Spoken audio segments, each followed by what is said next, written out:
Hello, ladies and gentlemen, and welcome to week 2, play day 2 here of the Canadian Contenders League. I'm Corbeck. Alongside me is the person that all men love and all sticks fear. It's Stickula here, joining me in the booth, and we have SYR Esports versus Mystic Academy here for you tonight. And Stick, it looks like it's going to be a bit of an interesting matchup, but maybe one that favors Mystic coming out the gate.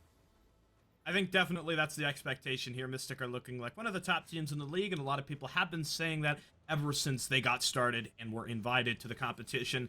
And Corbeck, I think the last time you and I casted together was like when the Unified Premier League disbanded. So that's like, Might be. How long Might ago be. is that? Like, that is so long ago. It's been forever, man. But I've been missing you, and so we're finally back here good. for this awesome match that we've got tonight. I think SYR Esports have a lot to prove, and it's going to be up to one of their main players, Swifted, to try to drive home that narrative tonight. Let's go to the rosters now and look at who is playing. I did manage to catch the SYR game. They played during week number 1, but that was from a coach's perspective as they played my own Achieve Esports and pushed us to overtime. It was a very scary matchup. It put a lot of stress on me, but they did not win that game. Eventually, Achieve sort of fixed it up on the decider map and dispatched them. However, in that overtime game, Swifted, alongside actually Vazdex, Vaz was the player who dropped 20 kills. He was crazy. Wow.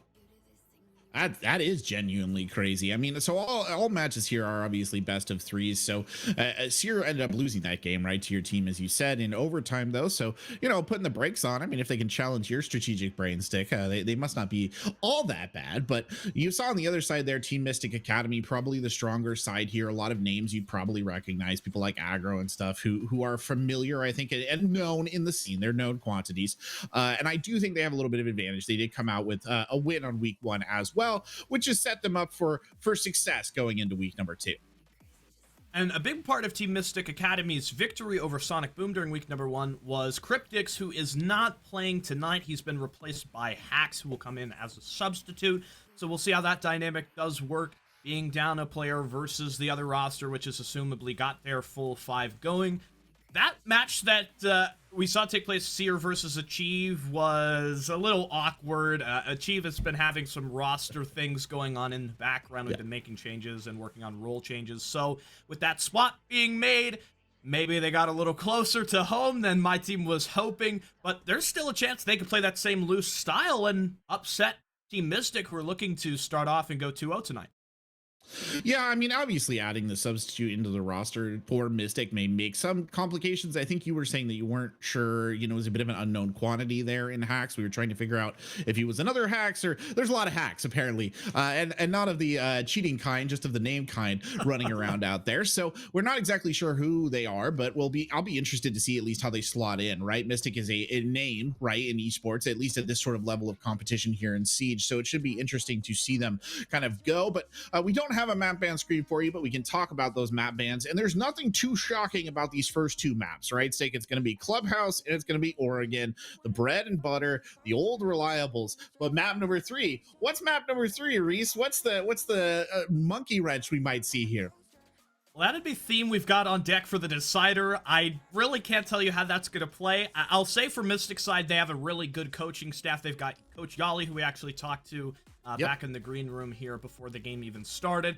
And that's what I'm thinking as far as theme. Yali maybe is trying to institute a little bit more, kind of some new maps. And I think theme is one where you can really get a good system going. It's a map where a lot of things have already been discovered, right? People were talking about when it was removed as a map we were all settled into. We were getting to know some of the more deeper aspects of that map. Now that it's back, people can kind of get started from where they left off. Yeah, it's interesting. I mean, we've seen it played a little bit in NAL, right? We've seen some of these new maps coming out already, but let's focus on the first map at hand. I mean, we may not even end up at Theme Park at the end of the day, which would be a bit of a disappointment, but is a distinct possibility. Instead, it will be Clubhouse here to start us off. SYR Esports will be on the defense. Mystic Academy starting off on the attack, and we'll get a look at the bans here. I doubt it's going to be anything too particularly surprising, and well, the pick of Habana out the gate is a little bit interesting, because it's not a Thatcher. She still is a very commonly banned operator on this particular map. Still gonna get kind of swapped up from time to time now that the map title is on the right side instead of the left. I'm I know, having right? to go back and retrain my muscle memory. But there's your Habana Thatcher. Is it going to be for Clubhouse, Cade and Valkyrie? I would say maybe not so much for Cade, given you've got Maverick left up. You kind of need that relationship attacker versus defender, and so Valkyrie goes through. Last one left to a possibility, I'd say, of Mira, or maybe you could even think about a Maestro here as well, something like that. Yeah, Mira is usually, I would say, the typical band that we would see on this map, but maybe something a little bit different. No, it'll be Mira coming down the pipe right there. So the Spanish defender being taken off the board as well. All pretty sensible there. Very standard, I would say, Clubhouse ban phase, all things considered. Their reason, we'll see where we go first. It will be Church Arsenal, which makes sense. Like we've been kind of talked about before over the course of the trajectory of Clubhouse's life, slowly but surely that CCTV room site that a lot of people designated as sort of the number one place to go has lost its preeminency here to Church Arsenal has said. Looking over these sort of defensive lineups and these attacking lineup, actually, there's not a lot of variation here. I think this all looks relatively vanilla for a relatively vanilla map. Things are getting felt out as we start in the first round, and generally with your compositions, it'll end up that way. You've got your general burn elements with Jaeger and Mai. You've got your opportunities to stop the attackers, kind of give them a little bit more pushback with your Melusi and your smoke. You could kind of think of the Cade in that regard as well, with those hatches being just a little bit more difficult to clear. But Mystic Academy have all the right tools realistically here to come about the clear. And I think tonight is really going to be a game about offenses. I don't think we're going to look to the defense too much to show us the, the personalities of these two rosters, because you've got Mystic, which are a really well thought out team. They've got an IGL like Baron who can call into some great pushes, who's been around for a while. I suppose I should have mentioned this earlier as well. I've also got a former teammate over on that Mystic side, having played with Baron. He was the IGL on my team of Bagel Boys a little while back when I was coaching them alongside Peekers. So for Baron tonight, I can really vouch for him. But if SYR are trying to play that same style they did last week, where Vazdex is running around and he's really being untouchable, it could get a little funky here in the first half. It's interesting that you mentioned kind of defense is not necessarily being the main focus. I always find it very interesting to see which team sort of sets the tone, or which side, I should say, sets the tone or takes the initiative. Obviously, as a defender, usually you're kind of ceding initiative, right, in your defensive positioning. But sometimes you do see those really aggro defenses. Speaking of aggro here, Candle's going to go ahead and push in and is immediately punished for it. Vazdex up on the top deck just guns him down right away. And that's an early kill right there, an early removal of Zofia. The entry, I mean, it's an unfortunate loss early on, Stick, but it's not exactly going to completely handicap anything here for the offense. Candle was a big talking point in Mystic Academy's first week game. He was such a rock-solid player. A lot of times he would find himself sort of in that refrag position over towards the mid-round, but that good structure from Mystic Academy allows them to correct an earlier mistake. They may have lost the Zofia. However, the Melusi, she doesn't get to go back to the site completely for free. She gets found out, and that should mean Mystic Academy don't have any more fears about what's going on in the second floor. I mean, it was a relatively extended defense, wasn't it, Reese? I mean, she was up on the top floor, right, defending a basement point. They didn't really have kind of the hatches to drop back into, sort of had to come straight down, and it was caught out. So it was a good little bit of kind of roam clear there for Mystic. Obviously, I think they would have preferred to do it without losing Candle, but they continue with the rest of a relatively standard attacking setup here. You see Spy, who did take a little bit of damage in that exchange of unpleasantries, now going ahead and opening up the hatch down into Moto. That's going to be a critical part of this attack. Aggro setting a position on the drone there by Bathroom so he can kind of guide the rest of the team in here. Now we see how we sort of play out the end game, right? Because a lot of the floor has been torn up, the hatches have been open, and I think it's just a matter of getting the pieces into place, Reese, that you need to execute the successful attack.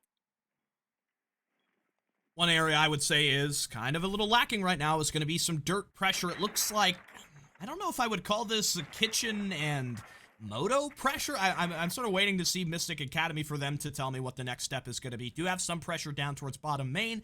That being your ace, I would almost wonder if he's maybe going to try to trigger a Selma towards that church wall and have some pressure there, because without this hatch being open in kitchen, you've got 30 seconds to go, right? This needs to be a church take. You need to get some pressure going here. You've got Baron, one exothermic left to Shapai, maintains the angle, making sure nobody's going to try to push on forward. Mystic Academy are really going to have to go in here a little quick notch with a C4 out to the window window, however doing no damage. In fact, he's the one to face all the punishment from aggro.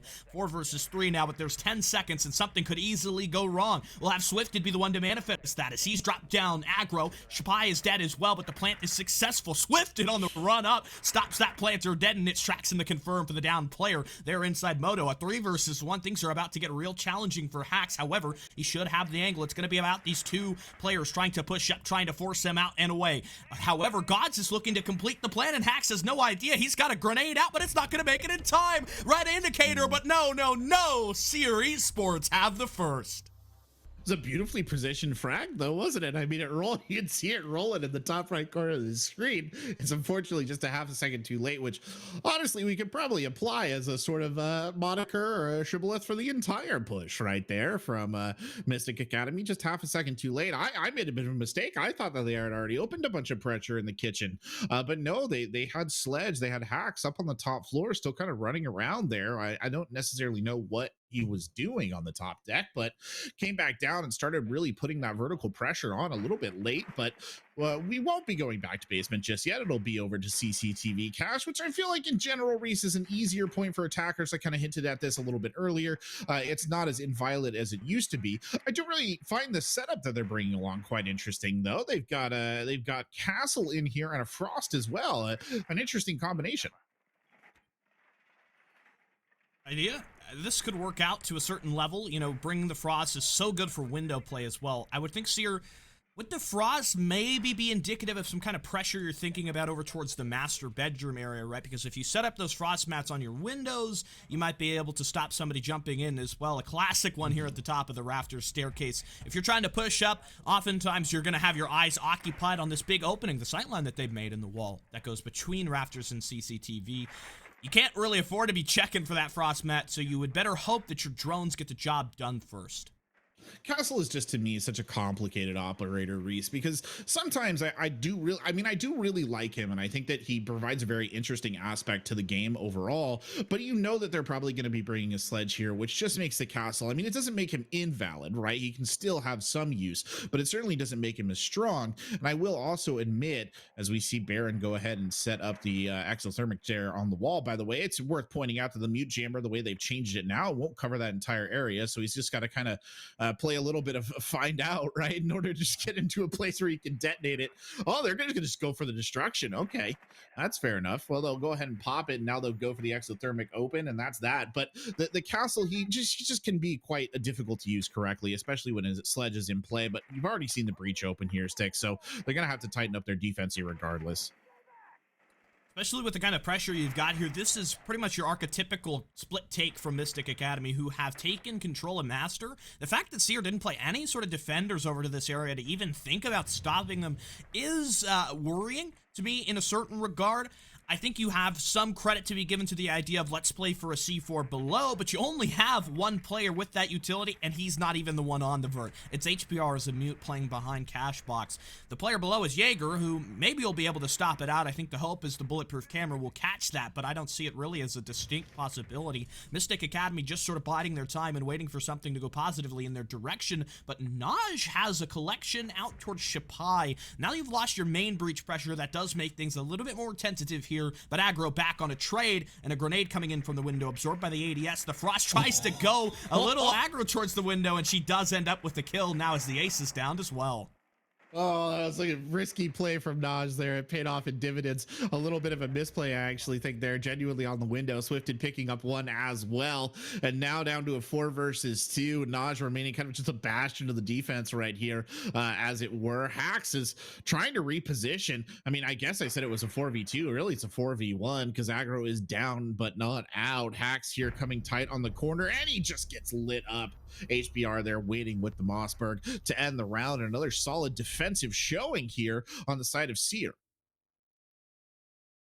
And the way that that one precipitates, too, I think it's a very positive plotted over to the side of SYR for the way that they were able to hold back the pressure. They have not opened themselves up to opportunities to be isolated by Mystic Academy, maybe barring that one time where Vazdex was on his top floor roam and he just wasn't with a teammate. He got his 1-for-1, though. He had eliminated Candle in the early game there for round number 1, and into the second, the fact that Mystic Academy don't feel terribly confident in the way that their kind of footholds had set up there is something a bit worrying to me. because we've seen from them, okay, they kind of have the right idea in the start of the round, and things towards the ending phase when they're sort of questioning what our execute is going to look like, that's when it gets a little bit more rocky. In the first round, it was their judgment to try to go quick in for that church take. You had to settle on something, but the utility really had stopped you there.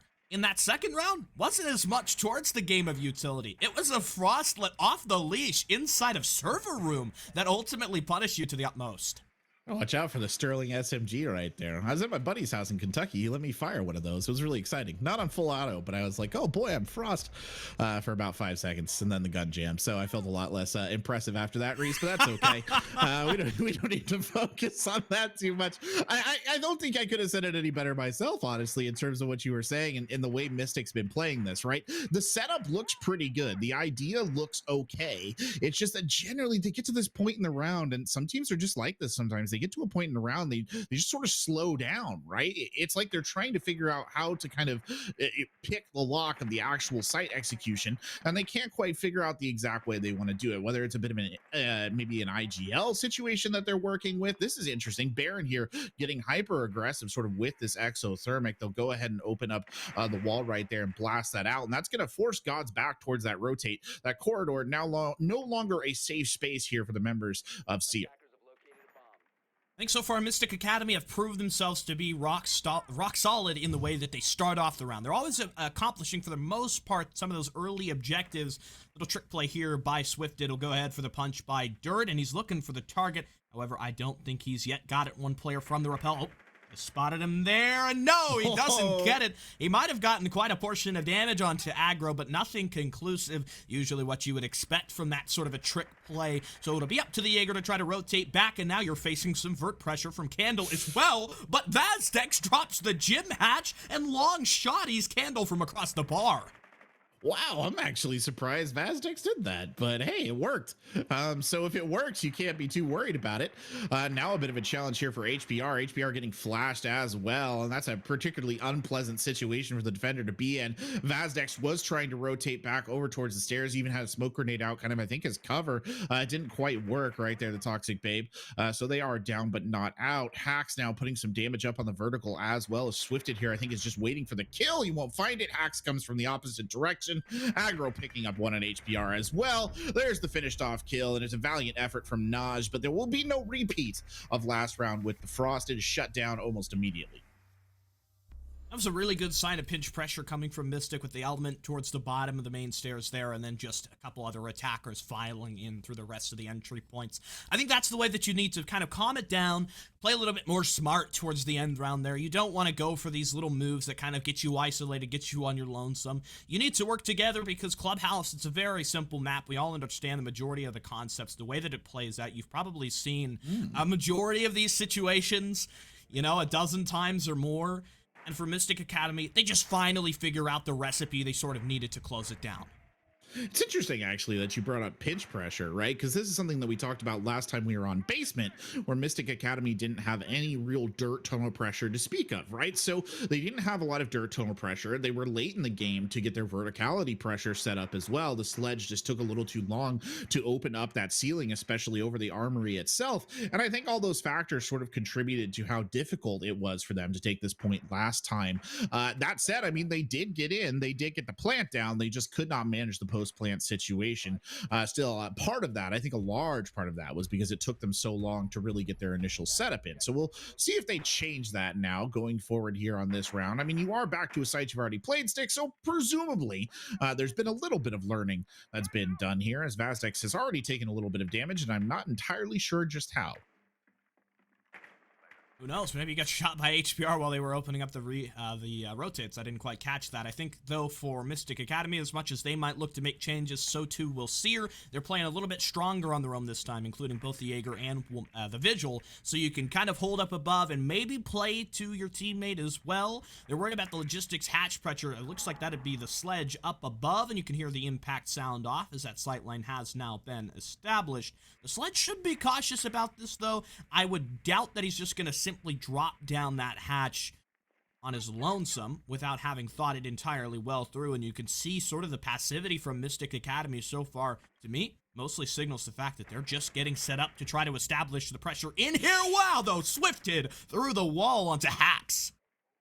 That was the top gunners from both teams so far clashing right there, and Swifted coming out decisively on top. Very well executed wall bang. The attempted ambush from Baxter. Oh no, that'll even it back out. Swifted is still alive and fighting up here in master bedroom, but not for long. It's aggro there on the ace who finishes him off. That AK-12, such a useful gun in the hands of a talented player. It's worth pointing out though, they don't have sledge now, so establishing that vertical pressure into the basement is going to be that much harder. Aggro does have 3 breaching charges that they can bring to bear, but that's about all they really have. I guess you could use Zofia impacts if you really wanted to try and open up some more of that space, but it does look like they're designating the ace as the main player to get those things open. A little bit spread out right there. There's an undefended hatch. Thank you for showing this that. Observer unreinforced, but left completely open, and there goes a reinforced hatch as well down into Moto. So they are making the opening stick. They're just again trying to level their pressure. Let's see if they can do a little bit better with their execute this time. So given the fact they lost that sledge early, I think it's going to speak probably to another church execute, especially with aggro, that breaching charge he sort of tossed to the back of Arsenal. It'll deny, for the most part, any kind of pressure. There's this playable position you see Spy looking at right now. Generally, when a church take is in progress, you'll have a defender sit there as they can kind of shoot on towards you through the soft wall. An attempt at a C4 for the second time on this objective. However, it fails, only accomplishing a minor portion of chip damage. Last time, it was really up to SYR kind of punching back with more pressure, and Naj could be pivotal as well here. He's forced out into the open. An attempted pre-fire doesn't really yield much against aggro, and now the Cade full white is easily killed out there by Baron. Things going a little bit better according to schedule, but the Wamai hoping to upset that. A toxic canister as it goes out might be able to catch Baron here, but no, he finishes typing a second too late there on the toss for the Babe, but HBR has got it down to a 1v2 in assistance of his teammate. God's really the only one left here who can challenge. It's not an easy scenario either. He's sitting at about a quarter health here. Aggro's got cover, as does Shabai. This is pretty much a done scenario, I think, unless Gods performs an amazing sort of equivalent of a 7-10 split in bowling right now. He'll go ahead and just go for the defuse. They're not watching. What are they doing? Oh my lord, he nearly stuck that. He comes off it and aggro finishes him off. He probably wouldn't have got it stick if he had stuck on it, but the temptation had to be real there. It is aggro who finishes in the end. That one did get a little rocky. It got a little crazy towards the end, but I think just the confidence in the planter to stick for it there, knowing, yeah, he was going to die, but he got the objective. He did his job in Mystic Academy. Have a much more solid round than last time they went down to that church arsenal. The first two, you had Vazdex and you had Naj. Both of those two quantities for SYR kind of play a little explosive. I think since then, Mystic Academy have realized that, and they have done an excellent, very quick job of shutting down those players, of providing the isolation. I think the instance I would go to there would be for that top pressure, having somebody inside server pinch out that attempted ambush, as you said, over by Cash, as well as having your ace, I believe that was aggro, kind of hovering around top main, hovering by flag. He was waiting for Vazdex. He knew that the defenders were going to try to fall back there, and SYR, they walked right into a trap. Sure, the Jaeger hit a nice shot to kill the sledge as he had dropped the hatch. Ultimately, that pick was meaningless in the large scheme, though. It was, and it had overtones of what we saw in the previous basement round, right? Which is where we saw that early contest on the high ground coming out from SYR. And then it was just a really good shutdown by Mystic. They know the routes that everybody probably knows the routes, right? That a roamer is going to try and take if they want to recoup their losses. They want to move back to the site, and they just sort of waited. I mean, they lost that initial body, but like you said, ultimately on the balance sheet, not a whole lot there doing for SYR Esports. Now, Candle with an incredibly long angle here, just sort of watching it. A little bit of a challenge there. Oh, Vazdex. Oh, the MP said, I mean, it's a beautiful gun in the hands of a good player, but even Vazdex has to admit that was a particularly nice shot from Candle right there, who has to be inordinately pleased with themselves at this stage. Fortunately, I think Bandit probably one of the more expendable operators on the SYR side, all things considered, but certainly you wouldn't want to. I think what's worrisome as well there is it was let's be honest here, that was Vazdex trying to see if he could sort of ego challenge Candle and maybe he would be able to win it out there and have a nice little moment. But it was a spot that's untradeable. You can't take out Candle in the immediacy after that, and so it gives away the Realm idea, and SYR are going to fall back. They're just going to play for this anchor. Mystic Academy have proved to us so far that they're capable of executing on this objective, especially with really low time. The way that they set up and pursue their options are just fantastic. But now, as they've got way much more time, I would be kind of afraid right now to be one of these SYR members. It does seem like Mystic is sort of hitting their stride. I mean, that's what it's felt like on the last couple of rounds, and it feels like that on this one too. Mav just getting that hole open right there. Naj is going to put some covering fire down, but it's really just a in vain effort there to be a nuisance. Not going to slow Spy down at all.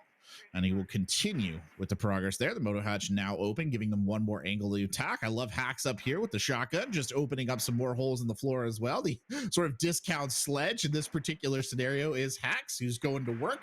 And if they can play off that verticality, well, speaking of playing off verticality, Spy's down.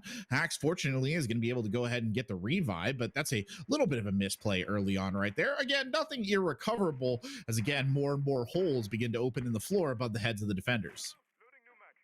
I think those two attackers kind of huddled up in the kitchen hallway were lucky not to have faced a C4. It looked like Naj was just in the perfect spot to step out towards 90 and put one up in the air, and that could have been a very exciting moment. But Mystic Academy, as they've done the majority of their setup so far, again, we find themselves waiting around for the execute at around the 30-second mark. They know a player's in the back of Church now, though the Zofia unable to collect upon that target. For the first time, it looks as though we're going to pursue and execute on towards that Arsenal B objective. But they've got the Cade and they've got the reinforced wall here. It's important that you watch the C4. A toxic canister. It's up in the face of Baron and he can't complete the plan. He's forced off of it. But in the meanwhile, look at the coverage there from Spy. The C4 will stop the plan. You've got a smoke running ring around the Rosie to deny Hacks, and the round will finish off on time as that execute chaotic in the final seconds. And it looks like that Arsenal option just not as good as the other site. What a strange ending to that round, honestly. I agree. It's not as good as the other site. They looked a lot more confident when they were attacking Church. I mean, I was going to say at the end of the Church round, and we got, I think, sidetracked by some other stuff right there, but the Church round looks so clean, the way they executed, the way they used their hard breachers to open up the space, to give coverage angles, to go ahead and get the plant down. It looked a lot better than that. And what we saw there, I think, at the tail end of that round was something that we had seen before, right? Which was Mystic sort of, I don't know what it is. I have the feeling it's something like analysis paralysis, you know, like there's a couple of options, they're trying to choose what the best option is, but again, the time is the sixth defender. It's just ticking down as long as they're talking, as long as they're trying to figure out exactly what they wanted to do. And by the tail end of that, I mean, having to force the hatch drop into a smoke on Arsenal is a unenviable place to be if you're the attacker right there. So a bit of a rough round for them, and just when I thought they were starting to hit their stride as well. But I have a feeling, I have a good feeling, in fact, that they could probably take their momentum back here on CCTV, considering that the main success of SYR's defense last time we were here was really predicated on Naj just sort of going Super Saiyan. I don't necessarily know that that's going to happen again. And I would say it probably is more unlikely than possible for Naj to be able to attempt that move a second time. Who knows, though, he might just feel a little bit off the chain and try to do it once more. Generally, the idea is your player out on that balcony, it's not an area you're pushing in. You're just sort of sitting there and waiting for someone to peek you. All you need to do is that player out on the breach while the rest of the team accomplishes the goal over by construction is to hold the rotate, to basically deny, you know, the ability to call reinforcements. When you're going for the split take, when it's not a garage rafters option, you can't allow that rafters player to come rejoin the rest of the squad, and so you sort of just sit there and you wait for something to happen. The breach pressure, I'll say, for Mystic Academy, this is a fundamental of Siege. They have done it with a quickness every round. It doesn't seem like they ever face any sort of delay. It's Clubhouse, and that should be a basic. That should be understood here. We're playing for thousands of dollars, but it's nice to see regardless of that. It's interesting that you mentioned they don't face any delay. I mean, they quite literally didn't face any delay on that CCTV wall. SYR sacrificed it. They threw the electro claws on two different locations, neither of which were the big CCTV wall. So they just let that one come tumbling down. It must be part of the overarching strategy. I mean, I know some teams don't like to try and defend that wall too hard because it just feels inevitable that it will get brought down. But a little bit of an early engage here. Oh no, Swifty just ripped apart in the garage. Great double team, but hey, it's that frost map we were just talking about, how that might catch someone off guard, but it's still a 1v5 now. HPR trying to make a noble stand out of it all. Will the Russian reflex sight push him through right here? I don't think the shotgun for below is necessarily going to help you either, bud. HPR losing his health, and I was so caught up in the frost mat stick, I missed everybody else just getting massacred here on the side of SYR. Yeah, that round ended very quickly, and that's what happens when you sort of establish the fundamentals. It brings Mystic back to tie the half, and they have really shown us two extremely opposite personalities so far. Mystic Academy, the team that's waiting and is very thoughtful with everything that they do, and SYR, who have got this guy named Vazdex, who sort of some rounds just kind of comes into a fight and doesn't matter what the consequences are of it. I think, though, that might not be the perfect mismatch, and that might not be the perfect map for SYR to have chosen to bring this one to club, because Mystic Academy are, you know, such a team based out of fundamentals. Going back on the subject of the map bans, when we arrived at Clubhouse, you still had the possibility of maybe bringing in something like a skyscraper, maybe going for something of a bank to bring the series there. For Club right now, though the series is tied at the half, this is a statement, I think, for the offense to have brought this to an equal position, and some great responsive adaptations from Mystic. I agree 100%. Interesting, by the way, that new attacker repick there coming into play. I think here they're switching off a Thermite and over to an Ace. By the looks of it, it'll be HPR taking that hard breach role, just as a little aside. But to go back to what you were saying about SYR versus Mystic, you do, I think, get the feeling that SYR is a little bit flying without instruments at times, right? In the sense that, I mean, that they're playing, it seems a little bit more instinctually. They're waiting for individual players to sort of pop off and propel them through. Whereas you do get the feeling that Mystic is being pretty organized about how they want to do this. This being a great example here is they just go for the deliberate clear of basement, really, before they try and push in any farther, but they haven't cleared it well enough because aggro literally jumps around a corner and gets two right there on the side of SYR. Unfortunate indeed. Oh, they have just absolutely kneecapped this gym attack. You've lost your hard breach, and you've lost another one now. What the hell was the plan here for SYR? A five-man rush into the basement? Did they think the bomb was down there? I don't think I've ever seen something like that. That was totally wacky, and I just don't even know what that play is. Naj is a troll. That sort of makes me think they called the site was basement. Wow. Maybe. I think that would be my only assumption. Yeah, so that was what it was. Oh, it's really funny, actually. That's just, hey man, Intel, that Intel failures hit all levels of society, from major geopolitical events all the way down to video games. There you go.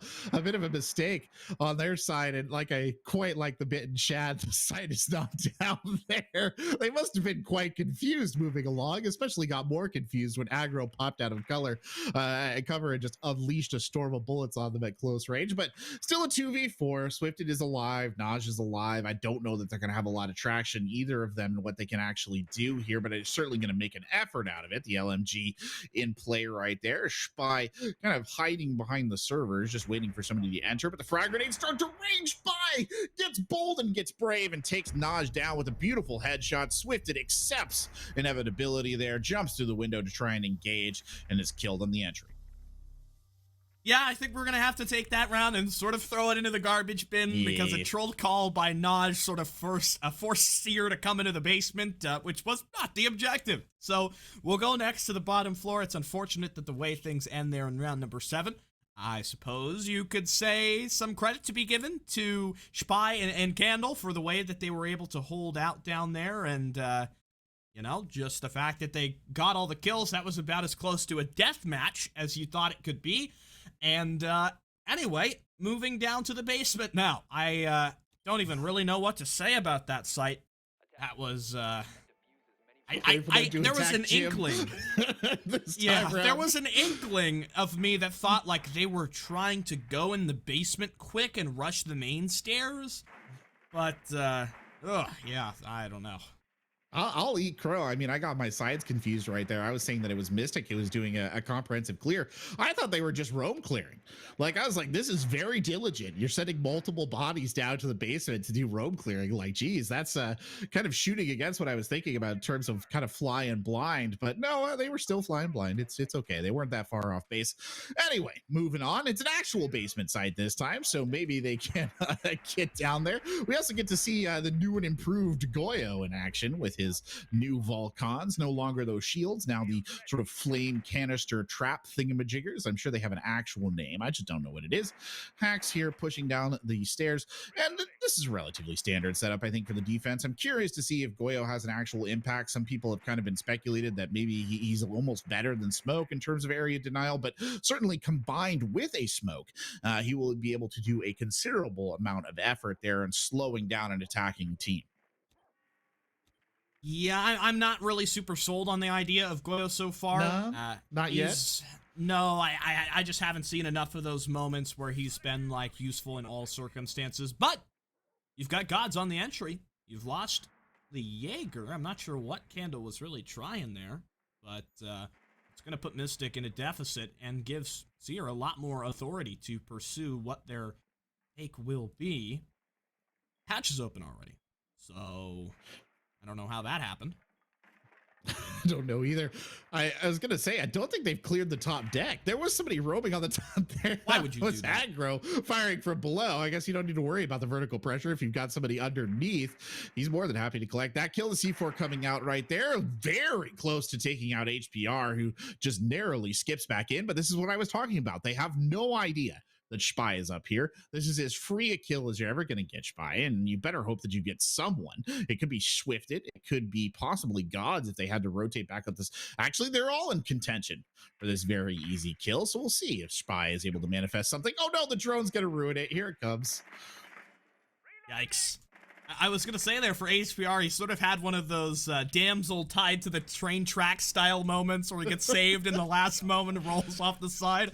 As that was a little crazy, but so far, you still have SPY up above. No, there's the player, HPR. He just prones right into the sight line, and okay, Gods is prone in bot main, and he dies to aggro.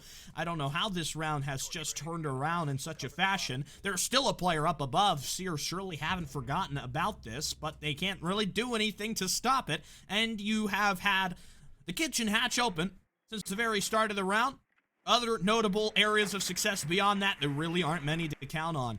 You've left your Finka in a position where she's got just so many targets to find, and she's not even got a full magazine. Swifted here, utter chaos inside of Moto. Another target now. Swifted better be careful how much ammo he uses. The Cade will go ahead and swing into the fire there, but Swifted has to be worried about the toxic canister. Baron needed only hit him with one pellet from that shotgun. It's enough to take him out and enough to count out SYR, a round that they really needed after how terribly things went in the previous. Now Mystic, they're almost on map point.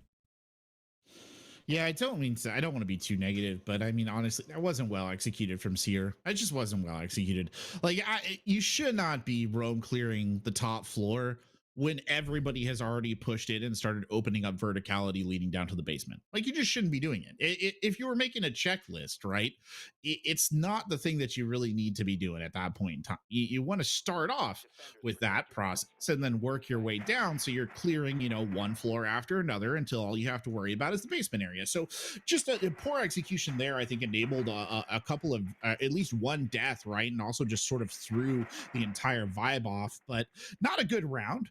Let's see if they change things here, because Mystic has picked a very interesting site for us. It's Bar, or the old Bar stock, now redesigned into Bar.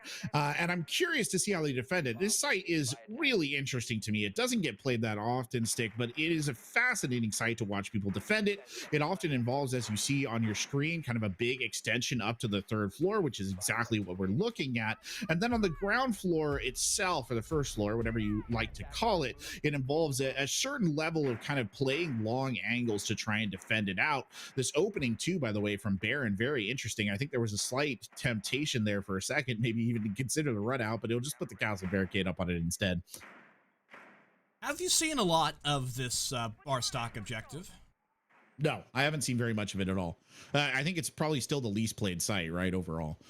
Yeah, I think it's still pretty unpopular. I think it's around the territory of Living Room Library, really, on Villa.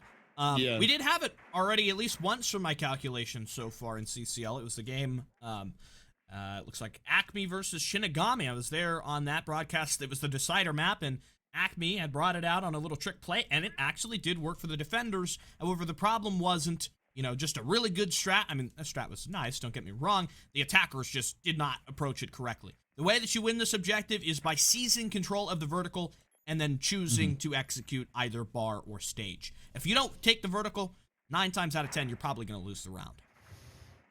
I couldn't agree more. It is a very vertically oriented site, and I think some team. I mean, it's good as a trick play, and I mean, I agree with that plan. God's here not being tricked at all, just wipes out Candle again, an early kill, or I should say, an early death in the round for Candle right there, which has been unfortunate. But yeah, it's a very interesting trick site. It certainly makes the attackers have to kind of reconsider, because I just don't think a lot of teams put a lot of thought into how they want to address this.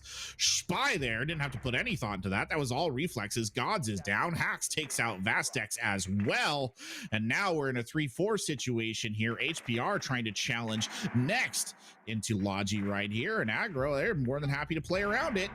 They will unfortunately die, and wow, it's back to a 3v2. These two teams just trading blows here in an attempt to control that vertical. And the good thing is here, your sledges survived the initial onslaught, the battle it was to take control of this top ground, and so Swifted will now transition into starting the vertical. Still have that dastardly Prisma activated over by the strip club, and it's going to be real frustrating for the late game here. Seems like they've got some intel for this nade play, but it looks like the sledge actually dropping it down on the wrong side of that jukebox wall, and the ADS captured it anyway. A bar execute is on the cards as HPR has stepped down. He's still sort of cautious about this open wall, and it's good to be a little worrisome over there with such a wide angle, but the castle, I think, perhaps isolated into the back of the kitchen area. I don't hate these final 2 positions for Mystic Academy, but Baron needs to realize the game of the vertical is long gone, and his failure to watch that angle allows his teammate to perish. Baron now forced back. He's still monitoring that angle on the billiards drop, but Swifted has got in and has begun the plant. In the meanwhile, it's the Thermite holding off against the submachine gun, and SYR Esports are the attacking team, the first to win out on this bar objective. Well, sometimes you take a little gamble and it doesn't pay off, and I guess that's kind of what that was here. You pick the awkward site and it did not pay, or should I say, sometimes you get the bar and sometimes the bar gets you. Still, I mean, it was a bit of a clumsy round, I think, from both teams. SYR, they did win it out in the end. They didn't look particularly forthright in how they went about it. That battle on the the vertical battle, the top floor right there, was more of a bloodbath than any sort of clean technical execution between those two sides. But we won't, I think, be seeing it again. We're over to Gym Bedroom now, a much more traditional choice, all things considered. Still, the alibi still in play here. You're bringing the double whammy here of the Wamai and the Jaeger for the extra projectile denial, which is a very solid choice, and both the SAS boys making an appearance here as well. You'll have the mute jammers there as your only real hard breach denial, should you choose to use them that way, and then smoke just for the added delay. So a relatively standard defensive setup, all things considered. Well, I did want to take a step back here and talk about another historical factor from our earlier game. The Achieve versus Sonic Boom match on the first map of Border. Plaid had achieved 17 kills, and he was a big part of how Sonic Boom actually forced that match into overtime. They went on to the second map. It ended 7-3, and Plaid's scorecard was not even close. He had 2 kills, 7 deaths. And something I'd like to mention today, last game that Vazdex participated in was also against Achieve Esports. And in the first map of that series, when they went into overtime, he had achieved 20 kills. And today, Vazdex is pretty similar to where Plaid was in the last map of our first series. 2-8 so far, and he has just not been able to get involved. And he won't be getting involved this round either. Was seen to right there early on. Interesting, by the way, that we just saw really the first sort of vertical play with a hand grenade we've seen so far on this map, considering how meta that's been. But they did try and throw one up to the floor. It availed them not at all. And that's been about that. The diffuser was dropped outside the point here as Candle attempts to stage a defense down towards red stairs. HBR looking the opposite direction, find SPY instead, but they have forgotten perhaps about Candle, who's still holding this position tightly at the top of red stairs. It's Aggro now who gets on in the action, takes Naj down, and HBR actually falls back out and grabs the diffuser as Candle falls back. Aggro rotating back up towards construction, still a very serious threat here in this 2v4. That was a really unfortunate thing. That player just sort of walked into the cash room. Probably should have used some soft destruction, came through the wall instead of trying to take that challenge. Got ahead of the drones, got ahead of the rest of the coverage, and did not successfully clear that player. The fact that they did not capitalize upon Candle for top red is just going to kneecap them for the rest of this round. 2 players remain. They've got some utility, I think, is ultimately what might save them here, but the positions are so good for Mystic Academy. God's nearly having his head taken off by that fire from the top of the main staircase. HPR will send a flash forward. It does absolutely nothing to Hax, who knows he's got this shotgun. He's got the HP to back it up, and he makes the kill happen there against HPR, but a little one-tap action onto Gods. 50 seconds to find 3. That was a beautiful shot by Gods. Credit where credit is due, but nothing more satisfying than a good shotgun kill, I will admit, especially as somebody who plays the SAS boys a lot. It is the most satisfying feeling. Now we enter into the Mexican standoff portion, or the old cowboy standoff, as it were. Gods there exchanging a few unpleasantries through the window, does nothing but trigger an alibi, perhaps trying to bait someone into challenging them, but much like Clint Eastwood at the end of The Good, the Bad, and the Ugly, nobody's moving just yet, and they're waiting for someone to blink. Hax now, maybe he'll blink. He'll be the one who tries to challenge. He does, and he gets significantly wounded for the effort. Nearly dies reloading, does Gods, who just continues to wait for them to feed in. Jumps through the window, can't confirm the kill, but Baron is there to bail their teammate out and bring it down with the SMG-11. The way to finish out that one as the round does wind down, and we're now on to map point for Mystic Academy. There was a little bit of resurgence for SYR. They kind of flew back into it, but unfortunately it's cut short before match point can be achieved by the opponents here for Mystic Academy. And so we go now 6-4, and it's down to the basement. Last time we were here, we really didn't get to see the basement. We got an execute. We got, well, let's actually quickly rewind there. We didn't get an execute. We didn't really get much from SYR at all in that round because they got so many opening casualties. Despite that, they were the team who actually got the entry kill, which seems like it would be, counter to what I've just said. They got a freebie onto Candle, who was playing aggro, I believe, in stock, but could not transition that opening kill into anything else. They died. They had Vazdex. Okay, so slow the roll, Vazdex. Don't jump in to that window. Just don't do that.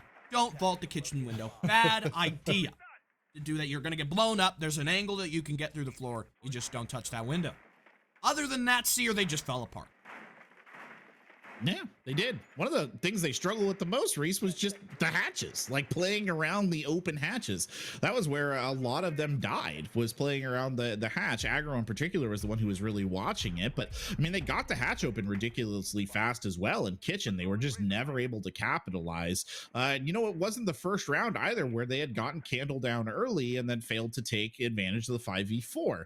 Spine, by the way, deploying up to the top deck. That's where they will go as Aggro goes ahead and plants that first Volcan there. That again, we didn't see much of the Volcans in action last time we were here. We didn't really need to because, like you said, Reese, we didn't see much of the basement at all. It was entirely resolved in various other parts of the map. And there's again going to have to deal with maybe a little bit of a roam threat. I believe it's Spy who's kind of holding up on the stairs, but if they're not careful, they're going to get pinched mightily here. And it looks like that's exactly what SYR is trying to set up for. Candle attempting to be a pressure release valve right there, doesn't succeed as Spy is just lit up. Beautiful shot there by Swifted. Well, I did want to mention, at least before the end of the first map, the stakes here for Mystic Academy. We've already had one team in the regular season clinch a spot in playoffs. That would be Shift North, who currently stand atop their group at 6 points with 1 game left to go. The rest of their group is on 2 points, so there's no way that you can get forward here. If you're wondering how the points work for CCL, you win 2-0 in series, you get 3. You win 2-1, you get 2. It's basically the overtime win structure we have for best of ones, but take that and instead of applying it to the match itself, you apply it to the series as a whole. Currently, Mystic Academy are at 3. They win this series 2-0. They will take the same position as Shift North in being locked away for playoffs. Oh! There it is. Vastex had gotten a warning, okay? There was a warning C4 that narrowly missed him, and then there was the actual C4 that did him in. That is also, by the way, one of those classic only in video games moments where a giant C4 explosion goes off right in front of you and you just keep sprinting. But there's no rhyme or reason to it. Anyway, it is a 4v4. Vastex the early kill yet again. A little unfortunate there. Spy shut down, so they don't have to worry about them coming from the top deck, but they do have to worry about some cheeky little angles here. Axe was watching it like a hawk, though. Really wanted to pick somebody off on the backside of that and couldn't quite find it. Gods here does have the potential cutoff down the basement hallway. Needs to play very carefully indeed. I don't actually think they're totally aware. Now they are of the Iana's presence, but Gods again with the headshot has been so good on that Iana, securing those exact kind of kills. Impact to that Goyo Vulcan right now. It's starting to stave off SYR and force them to play a little bit further back, but Hacks DBNO'd. Look at that distance down the hallway. It's a long battle. Candle able to step up in the cut for a kill against Notch. The Cade's still down, but the smoke seizes back. A 2 versus 2 about to erupt here between attackers and defense. Here goes HPR, gonna try for the plant, and Gods is great on the assistance as he absolutely massacres Hacks, and he gets a second as well there to keep SYR alive and fighting. Mystic Academy failed to close out that defense, and wow, what a hip fire. Wow, that is insane. Actually, I've not seen something quite like that. Well done. By the way, Gods has absolutely come alive here in these last couple of rounds. It's like they shocked him with I don't know what. He's injected 30 cc's of adrenaline right there to get going, and has been just a huge wow factor here for these two teams. Looks like we will be moving into a pause here. I'm not entirely sure why at the moment, but or maybe not. Might be being fed false information. We've seen that happen already on broadcast, though. Sometimes you think it's a pause. Sometimes you think the bomb site is in basement, and neither of those things may be true.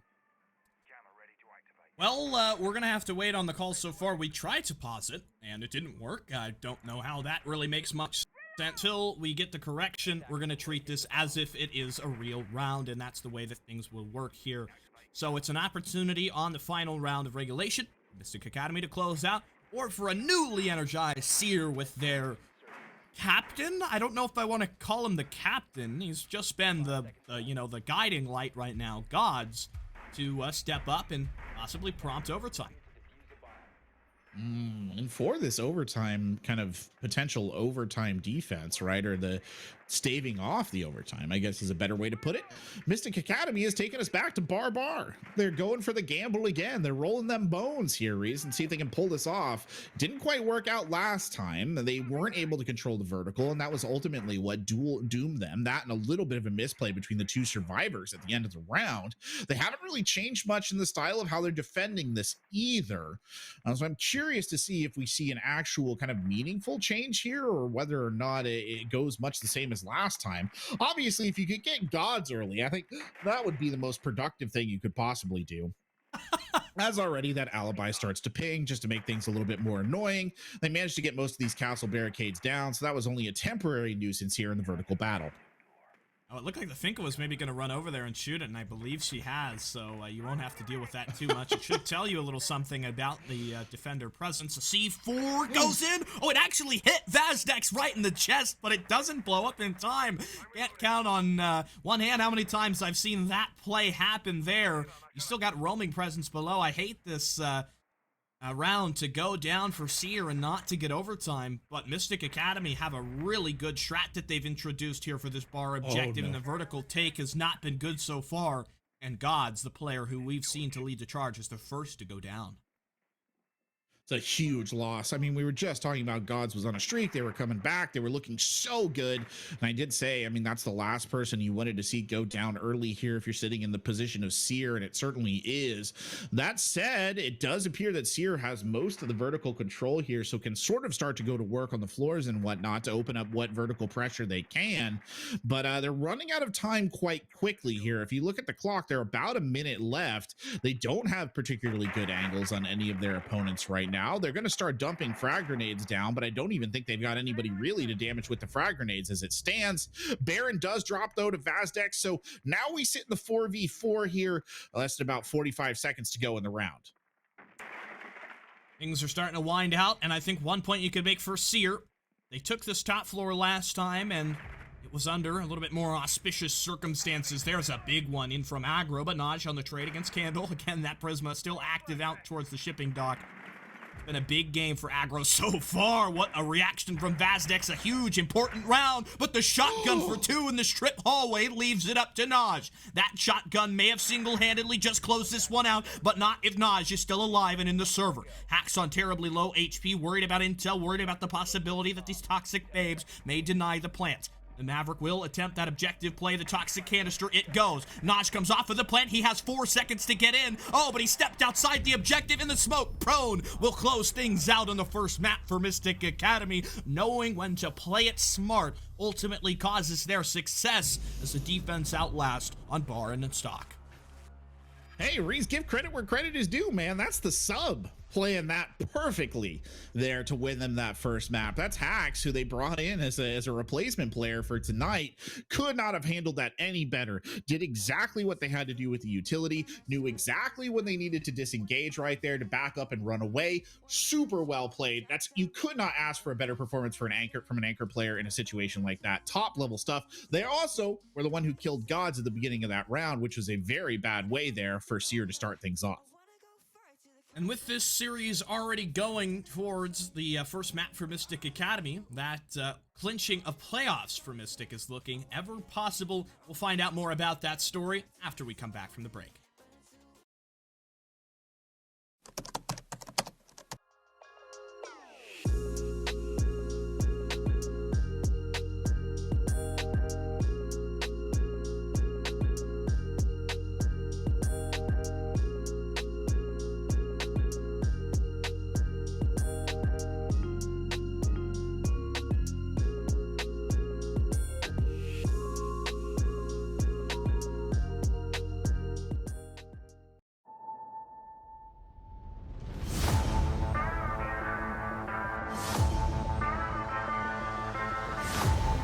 Looking at that doorway, ready to make the push. Pinky's there. Well, that's a 2-shot beat down, easy enough.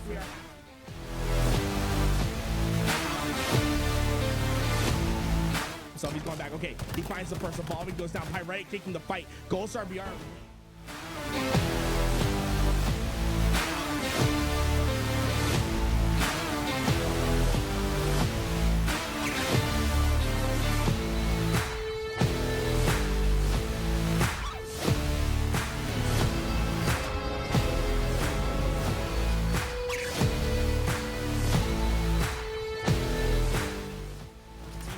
And look, the flank comes through. There's the killing spree.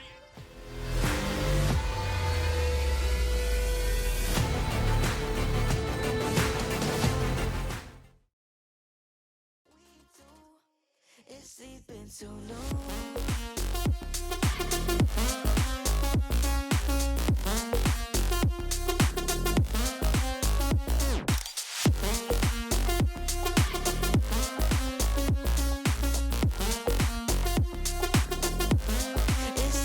So no,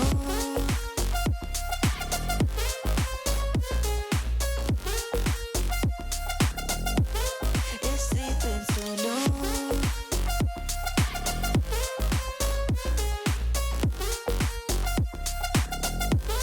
it's sleeping so no.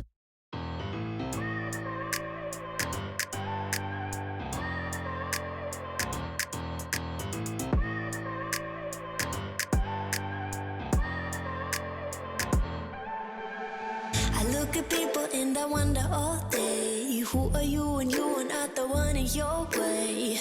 And then I think about myself and I stayed. I'm a pretty boss with almost your brain waste.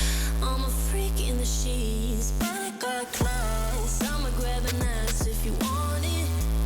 Best you ever had, give it to you.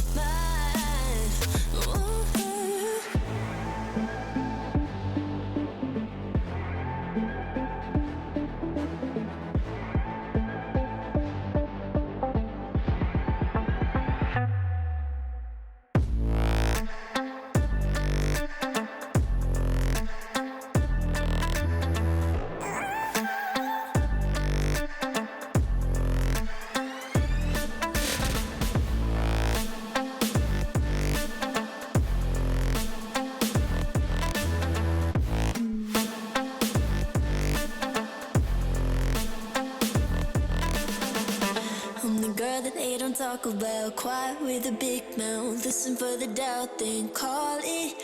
Make you out for what you say to me. Look at every single date. If you got what I need, then oh, I'll take you on like a big deal. Legs you can unfeel. Key in ignition. Just keep me full like at a meal. Once in a while, feel alright. I know you like it. Can't fight it. I'ma let you ride the wave. I'm New York and you're LA. Come together, feel the shock waves.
So as you may know, we had our first Northern Arena event this weekend.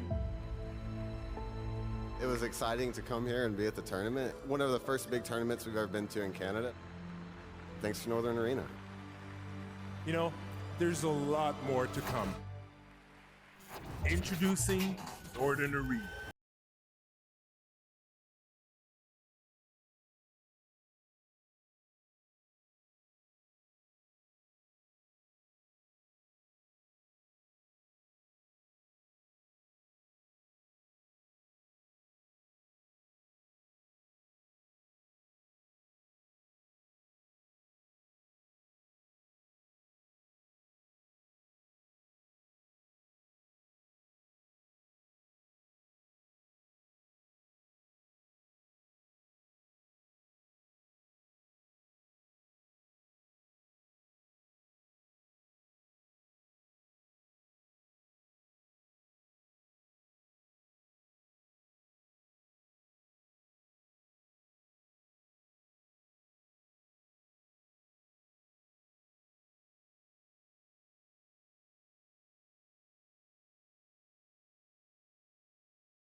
Welcome back, everybody. We're here for the second map of CCL's Wednesday playdate. We had just witnessed a weird game by any descriptor 7-5 for Mystic Academy, and the most important thing about the loss there for SYR, that was their own map selection. We're now going to the home ground Oregon for Mystic. I am Stinky Lip, joined here by Corbeck. He's somewhere. Oh, I had it right the first time. Hey. Yeah, you're good. You got it. You nailed it. No, it was a weird clubhouse, though. I think you and I can both agree on that. We saw Bar played twice, or Bar Stage. Bar sounds better, like that elephant from the children's books. But it was a weird, like, that came up twice. We saw some strange decision making on some of the defensive sides, some people making some odd calls, I think, at various points in time. It wasn't what I would call a traditional clubhouse by any stretch of the word, which does make me wonder because we have Oregon coming up next day. It does make me wonder if we're going to see a bit of a non-traditional Oregon as well. Maybe it could. I am all for a non-traditional clubhouse. We get clubhouse and we get Oregon. If it's fun, if it's a good map, if it's entertaining, if it's full of entertainment, I think everybody is happy there. And so as we get on to Oregon, Mystic Academy, I think, have a pretty solid chance to close this series out. As I mentioned during that final round of our first map, Mystic Academy, they win out in regulation tonight, or they could win in overtime on this second map. It's really just about closing the series without a need to go to theme park as a decider. While that would be sad, it doesn't matter, you know, too much, because overall, what matters most, Quebec, is getting to playoffs and getting to all the major points. Looks like a substitute is coming onto the pitch here. We've got Rapid subbing in for HPR on the side of SYR.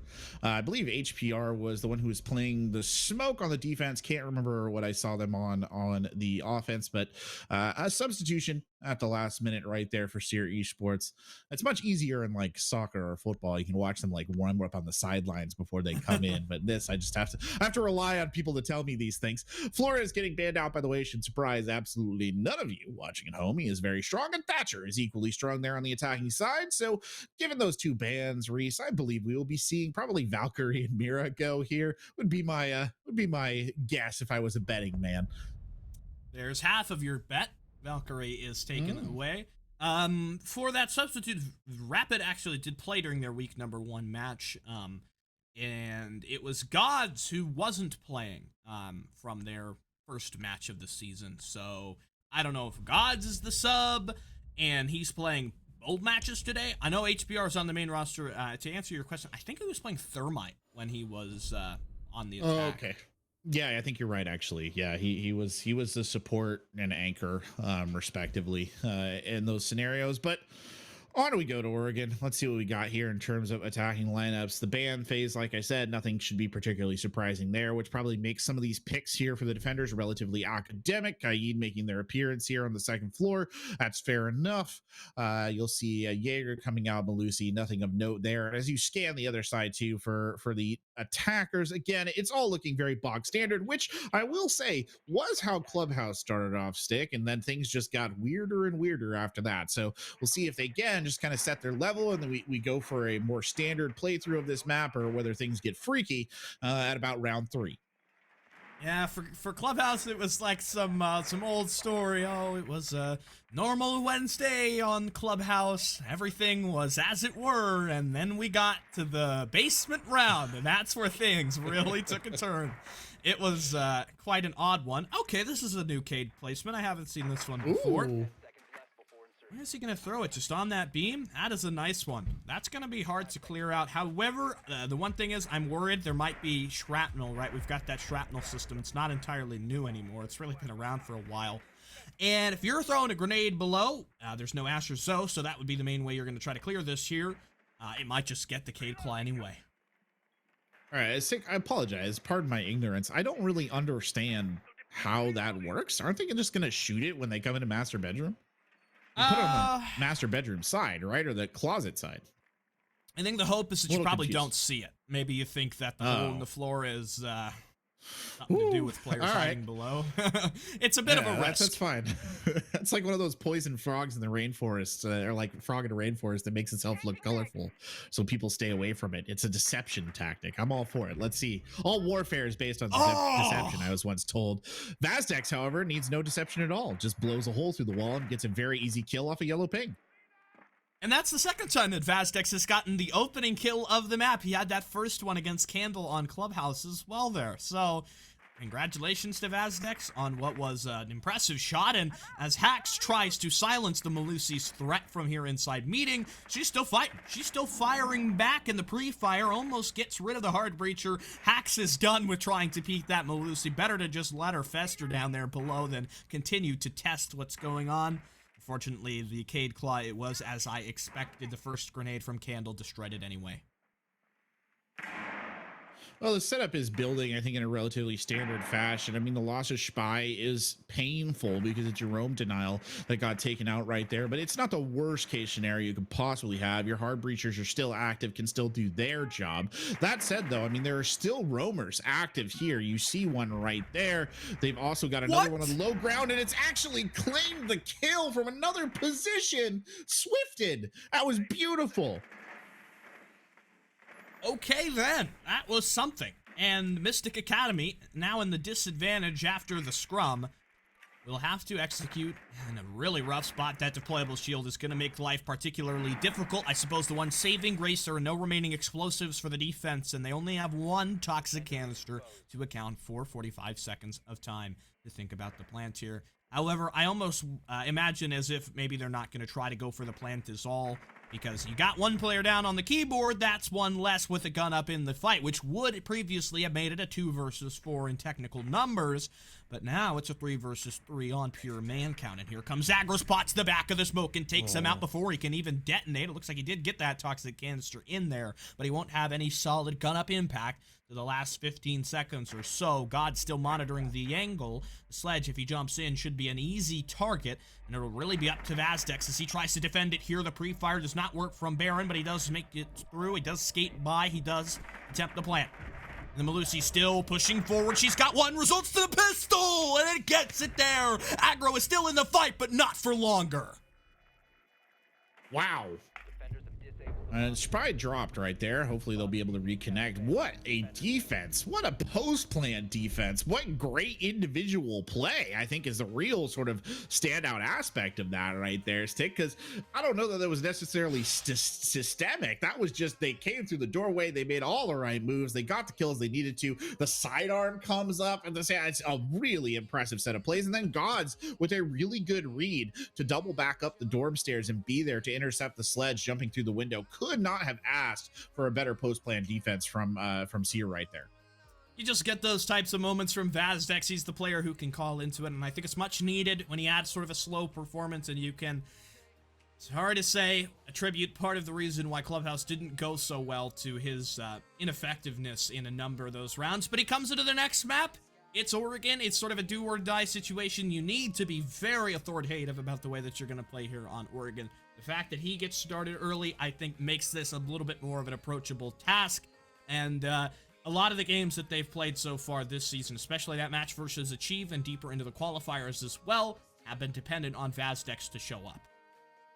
Yeah, Vazdex was absolutely critical in that round. I mean, you think about that early kill, right? The wall bang, kind of as I was John right there, but it also shut down Maverick trying to get down the stairs of the big tower. I mean, they had to duel with it, and they didn't take in, I mean, the other thing that I think I didn't really get a chance to talk about is the threat, right, of that player being unaccounted for, sort of roaming around, had a huge impact in terms of some of the other kills that we saw develop. For example, when Maverick did eventually die, it's because Maverick was trying to set up in a position where they could cut off a rotate, and the Kaid player up by the attic was just like, oh, thanks, like, what a great position for you to be in. That's the freest kill I'm going to get in this match. And it's all because of the perception of threat of basically one roamer, and that was Vazdex. And maybe we're going to see the defense play a little bit more into that loose structure. They tried it for a few rounds on Club, but it feels like it kind of dropped off. It wasn't really possible for them to do that the entire way through on their defense. Maybe Vazdex started to feel like he wasn't entirely too comfortable.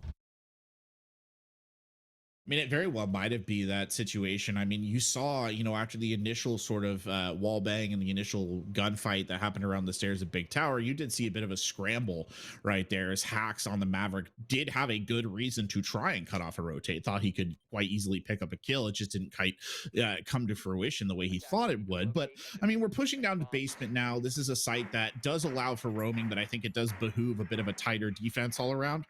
So I'm curious to see if SYR tightens up a little bit, or like you said, they consider to go with that more, I would almost say, individual player focused dispersed defense. It might be the right idea for Oregon. It really depends on Mystic to open themselves up to the possibility of it. For this objective in particular, you can play that loose style. They're going to reinforce off the meeting hatch so you don't have that ability to quickly fall back down. A nice Cade Claw there, just in at the desk, I believe. Let's see. Huh. I don't think it's done it. I don't think it's activated for the match. That's unfortunate. Swifted is going to soon realize that he is completed the objective. Let's see. Now he doesn't even... What is the point of that Cade Claw if the first one didn't even work? If at first you don't Okay. succeed, you can try again. The second claw is so lazy as well. I don't get what Swifted is doing. I'm totally lost.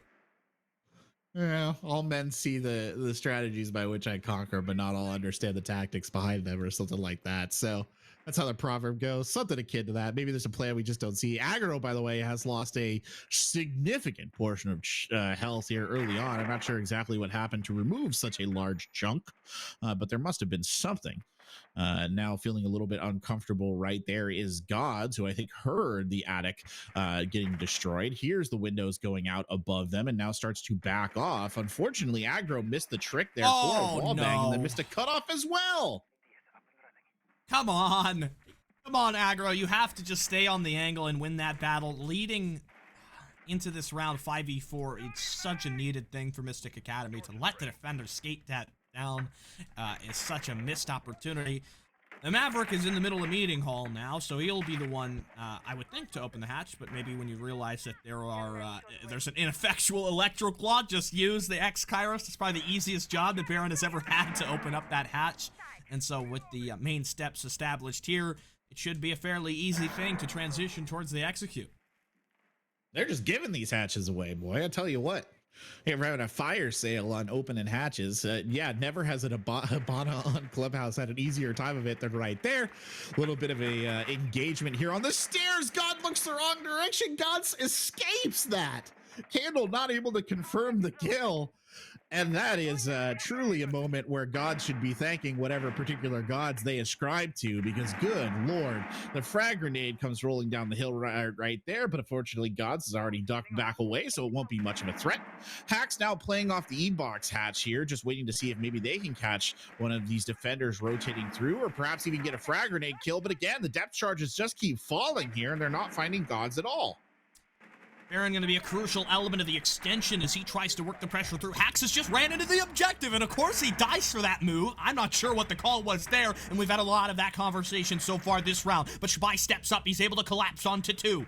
Swifted and Gods are both gone for it, and 3 versus 3 is about to come down on the site. But look at how Jaeger's playing Rapid the sub, getting into action. Knows there's one over by Pillar, but in the same meaning, Vazdex has himself stepped forward and a second there onto the sledge. Wow. Vazdex just lights him up. And I'll tell you what, Stick, I know that they added the team deathmatch mode for a warm-up. I didn't think we'd see seeing it reaching CCL so soon. I thought it would be a more of a niche competition, but here we are watching what essentially looked like some of the team deathmatch rounds I've played in action right there. Speaking specifically of Baron just sort of rolling through the door into Gods on the, I think, was it Gods on the Jaeger? I don't remember who it was on the Jaeger, but just rolling through the door, getting wasted at point blank range. What a strange round that was. From the Kaid claws at the beginning all the way down through the lack of effective sort of defense across the board. That was an interesting matchup indeed. Oh, this is curious. A defender I don't usually see that much in play. Ella making an appearance here. That's being played by Rapid.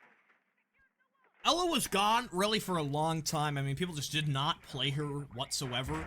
I have seen a lot of people talking about her SMG as being sort of like some instinctual response to the LMG meta. She's got 40 rounds. She's got a hose, so to speak, and the recoil on that thing, you know, it's still pretty poor. It's still hard to control, but maybe there's some purpose in that. As well as she's got a shield. Hard to go wrong with the shield. Yep. It's true. They've actually got 2 shields in play because Swifted is bringing one as well. Interesting, by the way, that Swifted is playing Frost here on Oregon, whereas last time we saw Frost in play, it was Naj, who's taken over the castle duties. I think they might have actually switched roles from what they were playing over there on Clubhouse. Not sure exactly why. Meanwhile, Vazdex just punching away there. 6-0, I believe, on the round here is Vazdex, by the way, so has been an absolute force of nature in the first 2 rounds, and we'll see if they can continue that going into round number 3 as Spy already manages to open up the big tower window and get in. I don't think there are any defenders really in this region. I mean, not necessarily you would wonder why would they be. Rapid is down on the basement stairs, and here might be a challenge. Rapid tries to make it happen with the shotgun.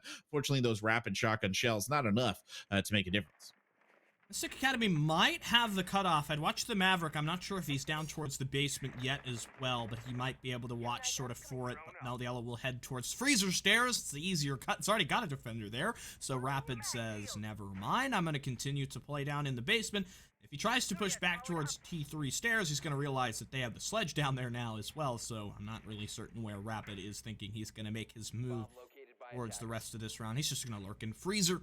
Mystic Academy have faced a pretty significant slowdown. Vazdex, as you mentioned, 6-0, has been a huge key to unlocking the potential here for SYR in the way that he has played, just sort of an expert in undermining you. Top floor control is the next objective. Those are, it's like soft walls between the extension. The castle is about to suddenly make his appearance. How does that one happen? It's the gun of Candle to get the frag, and Aggro steps in as well. A 5v3 on the server. Aggro with some great plays right there, just bashing down walls. Classic sledge action. Rapid, though, manages to trade it back and take Spy down, which turns this into a 3v4. Swifted now creeping up the dorm stairs, just waiting to see if somebody walks into the sights of the Sterling. Nobody has yet obliged because it does look like, well, I was going to say Aggro's so busy destroying the floor, he didn't even realize that the Frost was there. So now you're in a 3v3. Candle trying to come back on the cleanup, and it's Vazdex who's down, and it will be 6-1 now. The death finally comes to claim the star player on the side of SYR. Rapid in a rough spot, drone below him, and a grenade about to come through as well. It's captured by the ADS, and so the Yellow will seize into the green hallway. This is really tough to have a player so elusive right now, and that Sterling from Swifted is still active up in the server. Baron could think about a plant. I wouldn't really count on it as a way that you're going to close out this round. We're going to call maybe a rotate. I'm not sure if they're trying to trick the defense or what they're really doing here. They should soon realize, yeah, all the defenders are off this site, and Rapid is running through the woods and wilderness with the pistol out. Axe back in the site, fighting with Swifted up above. He's claimed the kill. He's recovered the case. The time running so terribly low. Rapid is going to play this one. He's got the shotgun into the fight. Are you going to let Hax complete the plan, or are you going to go for it and get your kill? Finally, the decision made by Rapid. The shotgun pans out for 2 in the server. The yellow pick works out pretty well, I'd say. Just going to let him farm some XP. You know, get the points for putting the plant down, right? Help him with the battle pass. That's all that was. It's just a bit of a delay. But speaking of delays, it's actually something that's kind of been hitting Mystic Academy. It's looking very similar to what we saw on some of their earlier rounds on Clubhouse, right? Where they had that sort of loss of momentum about midway through the round on the attack, where they couldn't quite make the decisions that they needed to. They sort of just fumbled. They got a little awkward. You saw that perfectly illustrated right there at the very end when it was just a 2-player situation. They were trying to figure out what to do, right? Do they get the plant down? How do they go for their kills? And you just kind of had, I believe it was Baron on the Thermite just wandering through the kitchen, right? Like he was looking for a midnight snack, and all there was to eat was lead. And that was very unfortunate. Put Hax in a really difficult spot to sort of finish that out. So an interesting scenario here. 3-0 for Mystic Academy. They've completely fallen off the wagon from what they look like on the tail end of Clubhouse. Yeah, it's been a rough and bumpy ride so far for Mystic Academy, and I would say that they need to kind of take a breather, calm down. Look, this is Oregon. This is your map pick after all. Honestly, for me, I don't have, you know, the empirical numbers in front of me to say, you know, Mystic Academy are a better attacking team, but I just sort of get that vibe about them. You know, they got Baron. He knows how to approach a multitude of different situations. They have great system players. Candle has been one of those. He definitely was in their initial game. You know, he doesn't have to top the charts to make something happen. But it's little moments like that where Mystic Academy just sort of give it away. And sure, you say, why is the Jaeger peeking me? That was a bit of a risky call. Let's not pretend like this hasn't been what SYR are doing, you know, the entire night. I would take you back to when Vazdex was in construction and he was peeking the Zofia out on the rappel of Garage. Yeah. No, you're exactly right.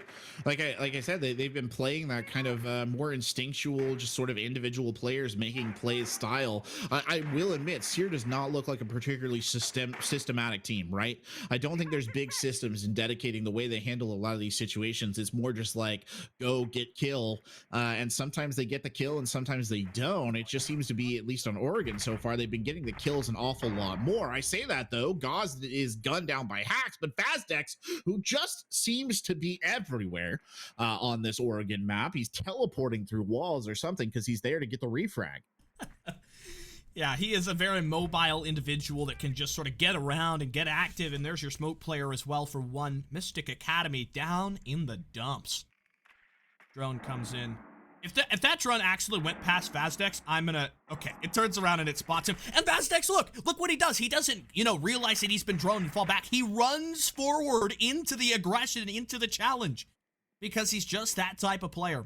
And for Mystic Academy, I don't know. I don't think I would predict him to have done that right now. I don't think Baron really makes that call either. Vazdex still lurks below. He's denying the vert. It's all you need to do, but there goes Vazdex. The wraparound finally jumped in from Spy. Rapid so quick on this aggression, but the shotgun call was the right one to make for Baron, as the IGL puts this one back on the table. Baron's first kill right there too, but at an absolutely critical time. Swifted backing up into the quarter right here, trying to cover the dorm stairs angle. I mean, Baron is on very low HP right now. Naj swinging in. Keep in mind though, I mean, they're getting a good drone presence, I think, coming up here. Baron's coming in. The first smoke used there by Naj. The drone getting taken out almost immediately by Swifted. And again, it's a 2v2 situation here, and Mystic Academy have to figure out how to pick this lock. A big rotate coming around towards Trophy now. It looks like this is the angle that they're going to choose to push.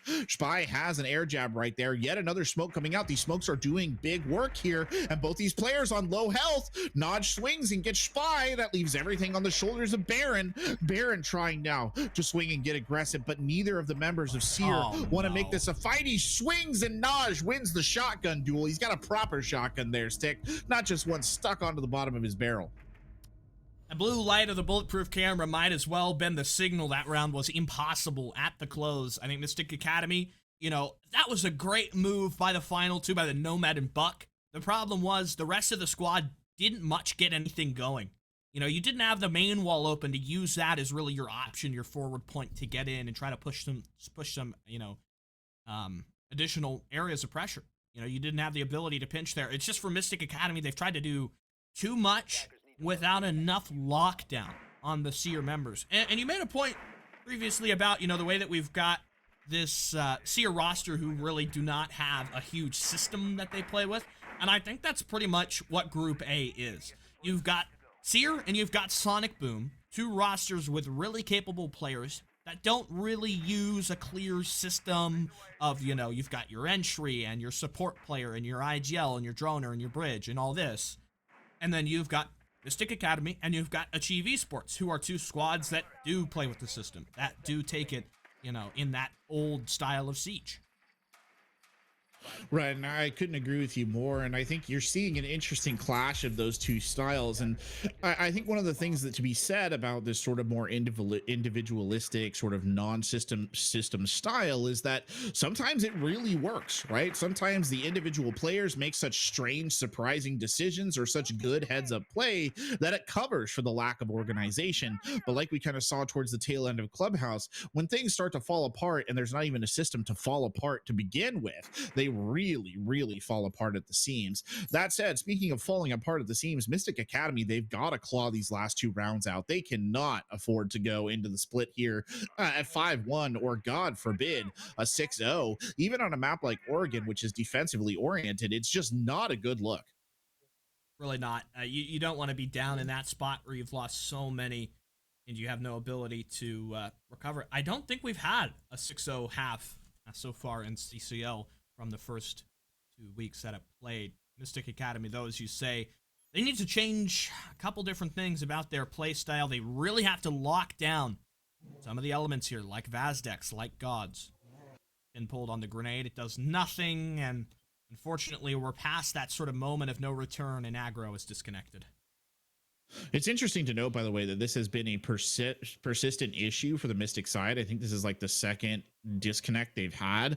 I mean, this is a critical round that you hate to lose a player, just like quite literally lose a player, whether you like it or not.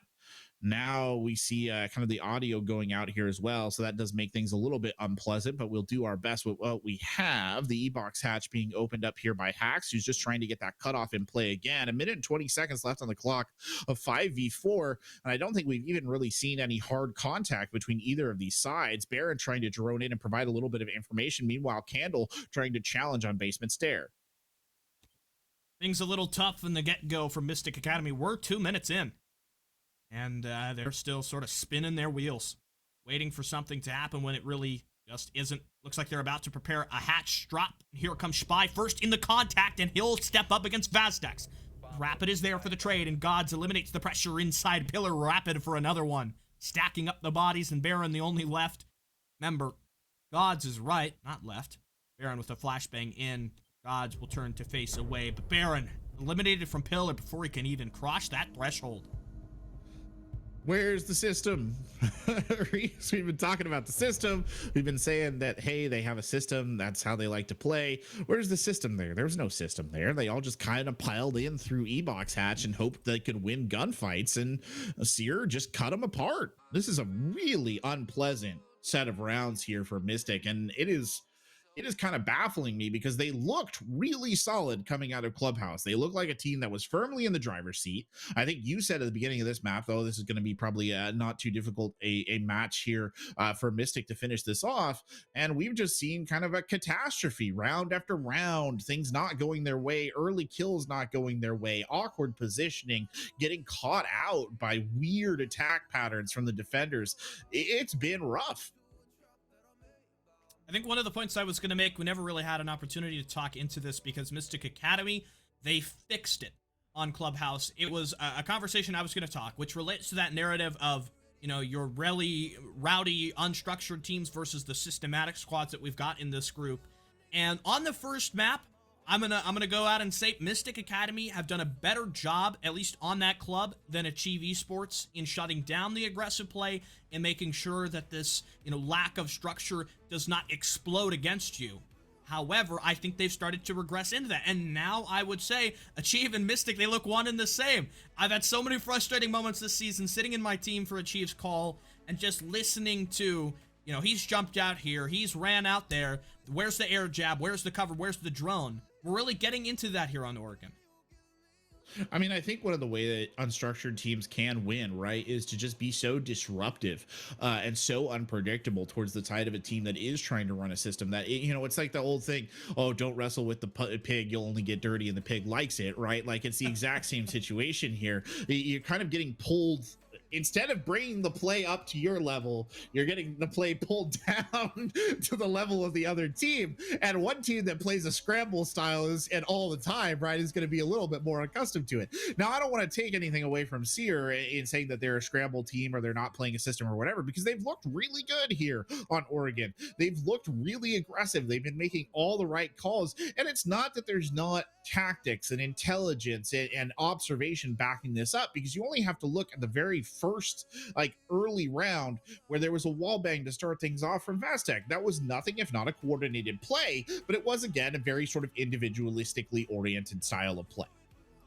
I think what really has separated these two play styles is, for the majority of time, we've seen SYR kind of play a little more unlocked. They don't feel scared to make a play, versus Mystic, who are trying to play structured, and it really isn't working. We are dealing with some issues behind the scenes in the server, so we're going to go ahead and jump to a break while we get those fixed. When we come back, I promise you, Oregon will continue.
Hello, ladies and gentlemen, and welcome back here to another exciting match in Canada Contenders League. Unfortunately, we had a little bit of a technical glitch, but everything seems to have been worked out. A little rehost, a little magic behind the scenes, and we're back. And it's been a decisive map so far for SYR Esports over Mystic Academy. I'm Corbeck. Alongside me is Sticula. And Stick, what do you make of what has been delivered unto us here so far?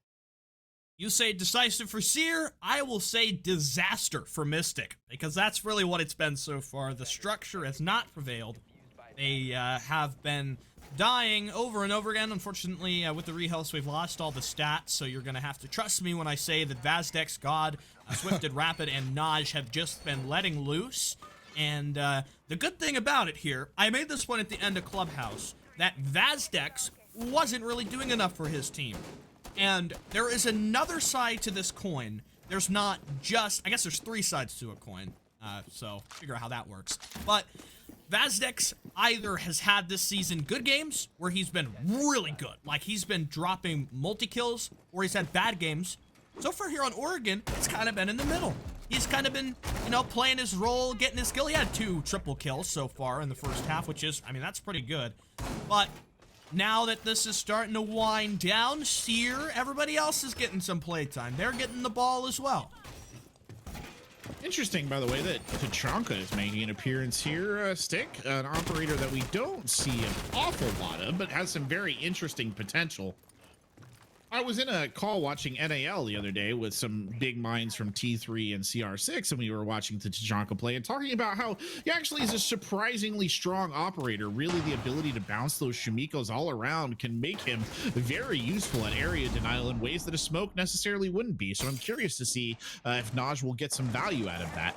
Meanwhile, Swifted here on the Frost, trying to be the delay on the vertical, but it's Aggro who secures the initial kill onto Rapid. And now maybe things start to heat up just a little bit here for Mystic. This last round of the first half pretty much is mandatory. If Mystic Academy don't click this one into the slot. Okay then, Candle. What did he do there? He just blew himself up with a grenade. Talk about to discount the opening kill by Aggro by suicide. Looks like Aggro will luckily realize the frost mat below. Mystic Academy, I don't like this really too much so far. I guess Candle maybe died to a bug and the grenade didn't work for him, but either way, he's gone and he's out of the running. Aggro starting to step forward. You've also got this Frost with the shotgun playing from the other side of the rotate. Finally, somebody else has filled into Trophy. Hax gets the gun back in, and Vazdex finally, his aggressive play is shut down. Now that self-nade earlier completely discounted as Mystic step 4v2. Vazdex coming alive right there, making up for the brief Candle. Gods there on the top floor, taking Spy out with a beautiful headshot. And now it's a 2v2 again. Gods did take a significant amount of damage, but he gets Hacks on the way through. Gods again coming in clutch for this SYR lineup when absolutely needed. That leaves everything on the shoulders of Baron. He'll get one. He got Naj, but can he finish off Gods? Might do this. It certainly doesn't look impossible. He's in a great plant spot as well, and Gods is sort of stuck. Why wouldn't you try to stick it there? Why does Baron come off the... Oh my God! Whoa! Baron, what a shot there! How does he finish that one out, and what an important round for Baron to come into his element. How did he even see? Oh my lord! I tell you what, that's one of those plays where you see it and you're like, well, that's why I'm not a high-level siege competitor right there. Baron coming in mega clutch on the tail end, has had a couple of shaky situations there earlier on this map, but when it was absolutely needed, when all the chips were down, a huge play, a beautiful shot. And now Mystic Academy switches over to the defensive half, and they have to make something happen here. They absolutely have to. This is where they have the advantage. Oregon is an attacker or defender sided map. Now Mystic just has to shove their way forward and win as many of these defensive rounds as they possibly can. That was such a crucial round for Mystic Academy. I said you had to get this one. You really can't afford to go 0-6 because CCL Esports are going to see the ELO on the horizon, and they're going to see if you close it out, we get to map number 3. That's important to remember here as well. Mystic Academy, it's not like they're totally gone if they lose this map. There's always the fallback that we get to Theme Park, and we see how the preparation for them has been working on that map so far. I wanted to mention this, we didn't really get to talk about it much. When you're in that rehost booth, when you're in the break and we're working on the server, that does open up the possibility for Coach Yali to come in and talk some sense into the roster who has faced desperation so far. And maybe in that moment, Baron said something too. I would hope so, that he tried to get some action going. Spy, risky call for a round 7 spawn peak when you're down in a deficit of 4. I was just thinking the same thing, and he held it for a very long time, or he has held it for almost 15 seconds. And at a certain point in time, you just got to give up the hunt and move on to somewhere else. Swifted here moving up towards the attic area. Rapid moving into position to support a very stereotypical attack here with the Maverick and the Nomad trying to breach the attic wall. And then the two of them here following through as God secures an early kill onto Baron. So the hero of the last round is the first kill of the next, and that is unfortunate indeed. It's a very spread out defense here as well. Hax is on the low ground. You see Candle kind of up in attic. Aggro is way off the point, as is Spy. Really the only point presence is Candle, who's at half health sitting in attic. This one is starting to feel a little maybe claustrophobic, but Candle, he feels like he has a job to do here. Playing this attic position, he starts to move. Aztecs, here the adjustment. Candle, why would you run through the middle of sight? What a strange call. And now Gods comes on to 1 as well. It seems maybe that comeback looking to be put to bed here by the 5 against the 2 from SYR. Axe will surge back forward. They're hoping maybe those bulletproof cameras are going to provide them some helpful late intel. Hax, look at the swing here. Catches Gods with grenade in hand. Now a drone, though, on the player's position. Look at the Maverick, sort of stepped ahead of the rest of the squad, trying to inch his way forward. CCL Esports careful not to let this one go, but there's another kill from Hax. Swifted still prone on the floor. As Mystic Academy, they might not be totally done with this situation yet. Hax is going to try to play for the shotgun, as he's still alive. He's still a threat, thumping, continuing. CCL Esports, look at how they've started to slow this one down. They have no choice. I mean, they've lost now multiple bodies trying to get in. They've just got to take it slowly. You still got plenty of time left in this round, Reese. There's no reason to rush. You just do what you do and get the plant down. Figure out how to get the plant down. That's all you need to do. Vastex moving now underneath. That's going to trigger the Banshee, which might give away a sound cue to Aggro, but Aggro is going to continue to maintain a very tight hold there on the game's wall. It's Swifted who secures the kill, and Swifted gets the second one as well. And a rapid conclusion to an otherwise sort of tumultuous round end. That one really looked possible for Hax. He stepped up huge, but unfortunately just not enough gas left in the tank. CCL Esports have seized onto map point. They can win this, and we go to the decider. We get a nice treat to close out the night for Wednesday, and we would go to Theme Park. But right now, in the moment, Mystic Academy had some energy there.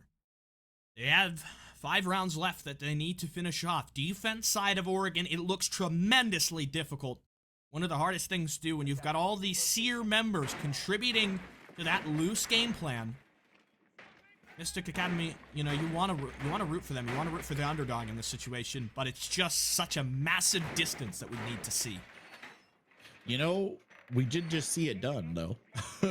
by their opponents with 5-0 or 5-0 on the defense. So it means that, I mean, it is possible, but I agree, this is a mega mountain to climb. And I mean, keep in mind too, this is a Mystic, this is their academy team, right? This isn't the top line Mystic roster. You have to start talking about mental at this point in time, in any situation where you kind of come off a pretty solid, little lick and win on Clubhouse, and now you're over on the next map and things are just looking real bad, right? You have to put that mental into consideration and think, as a team, how strong are Mystic Academy mentally that they can rebound from this very difficult scenario that they put themselves in, basically.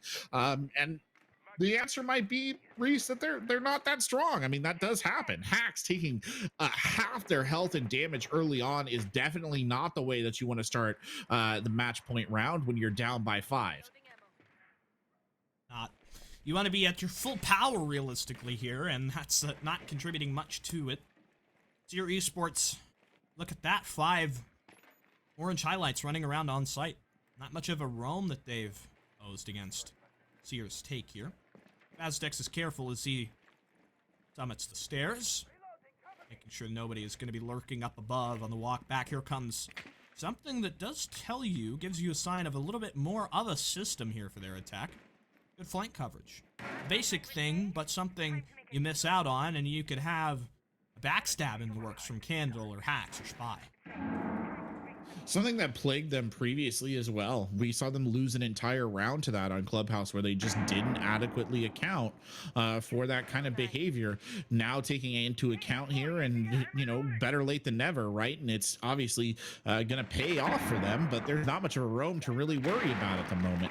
Spy is the only player who's really in a position to be that kind of threat, and even then, I mean, this is not a great place for Spy to be in. Rapid here giving them all the footprint intel they could ever want. Vazdex throwing in a couple of frags as well. Aggro has to kind of consider what angle they're going to challenge as Rapid begins to go for the peak, and slowly but surely the members of Mystic are sort of getting herded back towards the objective. Having the Goyo here will be a nice relief. The Spy comes in for 1 against Swifted. That was the one who had locked down the previous round, and Aggro stepping out of secret. Rapid tried to play a little bit too optimistically at bottom of Laundry. So the Mystic Academy ranks are still standing tall. Vazdex, he gets killed by a prone peek from Spy. Oh, but the chase! Naj doesn't make it there quite enough in time, and the pistol peek from Spy is shut down. But SYR Esports looking a little rough shot in this start of the comeback under the mountain of pressure that is this match point situation. Naj is going to go to the top of T3. What is effectively an admittance that you're not going to be able to do much in this round. Maybe he'll drone, maybe he'll wait. He's got a flashbang. Holding on to it there.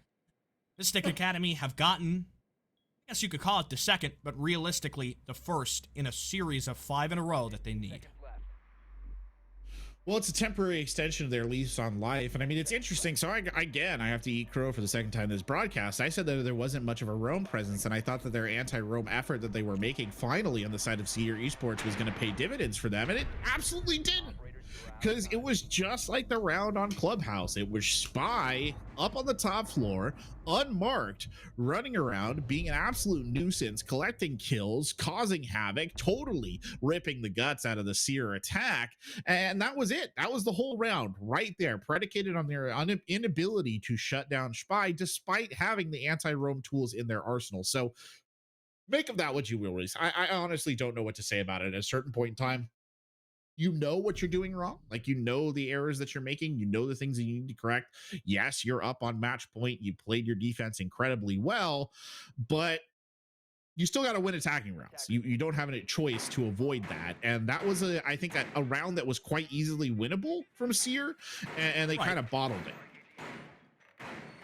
So on this side as well for Dorms, things look so solid for SYR, but Mystic Academy, I kind of want to talk more about what they did wrong. What happened for them early that kind of, started them off in such a deficit. Lost a lot of pressure, I think, below, not playing much for the vert. But overall, SYR, I mean, they didn't really do a take that was too complicated. They just kind of did trophy pressure and somebody coming in from attic, and then you had that sort of late element from bottom white that very well should have been understood. the Banshee. Maybe audio propagation didn't work there, but, you know, there's a reason you've got that Banshee in the first place. Either way for Mystic, I think they should consider, you know, the same sort of light roam they did last time, which it looks like they will. I think the mute is going to play a big part in that as well. They just can't. Oh, that's not a good start at all. Spy gets cut down almost immediately. Might have been actually going for the peak right there. I think that's exactly what happened. Whatever it was, there's your Jaeger out. I mean, he didn't have any C4s or impacts or anything like that, but it's still a hefty, yeah, it's a hefty loss. At the start of the round, and immediately puts you in a more difficult situation. They have to be careful and not fall into one of the traps they dropped into last time, which was just sort of spreading out a little too far, trying to cover too much area. I mean, you already see aggro down on the low ground. Hacks, I think, is down there too, so that's not leaving a lot of bodies here on the point itself to actually defend it, which is sort of one of the key reasons why we saw Mad Mystic not able to win this point last time. God's unleashing a frag grenade right there, but it doesn't find anyone. Candle is in one of these crucial joint positions over by Attic. He was, I think, one of the largest components of Mystic and felt like a huge personality for their team back in week number 1. So far, at least since overtime, he hasn't had much to do. Aggro has run into Trophy, and he has won. Nearly gets a little tag up there from Naj through the wall. This is going to help to kind of push back against SYR. However, you have to say there is a bit of a give and take. Now we've got a Malusi who is not with the rest of the players on site. But looking at the members of the lineup, I don't think there is much opportunity to obtain a cutoff there. Malusi is probably going to get back to the site. The way that SYR are playing this, they've got sort of this 2-1-1 style look. One still holding out from big window, but Hax has that covered himself. Yeah, they managed, I think, to get closet wall open here, but Swifted is going to be the real lead point of the attack, just getting super aggro. That's going to be a really good smoke right there coming out, maybe slow them down just a little bit. That's Baron trying to hold him off. The SMG-11 doesn't have a lot of bullets in it, though, so he's going to be hard-pressed to continue to delay them. Hax throws the Nitro Cell. Oh! He gets one off of Swifted. Rapid managed to bail out a window just in time, and Mystic is reeling this back in, turning into a 3v3 with some very stodgy defense. Well, that C4, now that it's gone, you don't have to really worry much about that pressure below, and Rapid assumes the same as he's taken control of Attic, but there's Naj. Cuts down Hax before he can really get active into the structure here. The Hibana, I think, is the linchpin towards the execute. As soon as she gets back, ready at the site, she'll come in and she'll get it started. Aggro, despite the odds, despite taking the majority of the damage in the shotgun from Baron 2. It's left to Rapid as he comes through. He's worried about the Banshee as it continues to signal out his position, and he's having some trouble shutting it down. Mystic Academy, all they need to do is just wait. Only 5 seconds left. The Malusi will get it aggro on a tiny portion of HP. There's your second round. Only a few more needed here. Wow. What a defensive turnaround there for Mystic. The way that round started, I thought Mystic was in the dumps. I thought we'd be saying that SYR won this and we're moving on to map number 3, but no, Mystic absolutely reverts that one back to what was needed there. Great plays from Hax, great play from Baron, Aggro as well, being absolutely critical in those situations. Really, really impressive. Good circling of the wagons there and doing what needed to be done. And on the side of SYR, again, Stick, we see a big problem with cutting off roamers.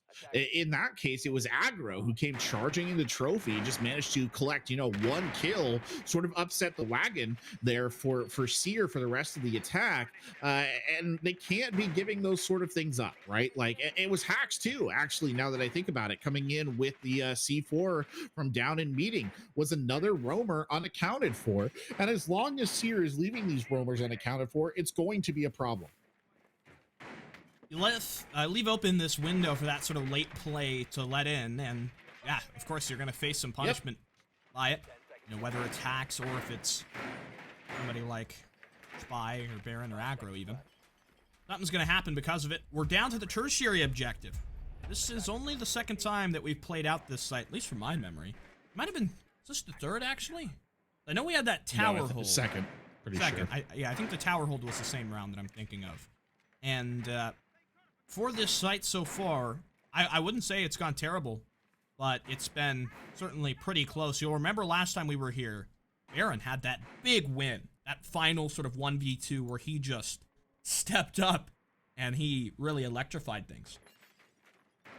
Did. Unfortunately, they weren't able to translate it into, I think, a solid performance on the other side. But certainly, like we said, he gave them a lease on life that they've managed to extend now across a couple of rounds. What a frag grenade from Gods.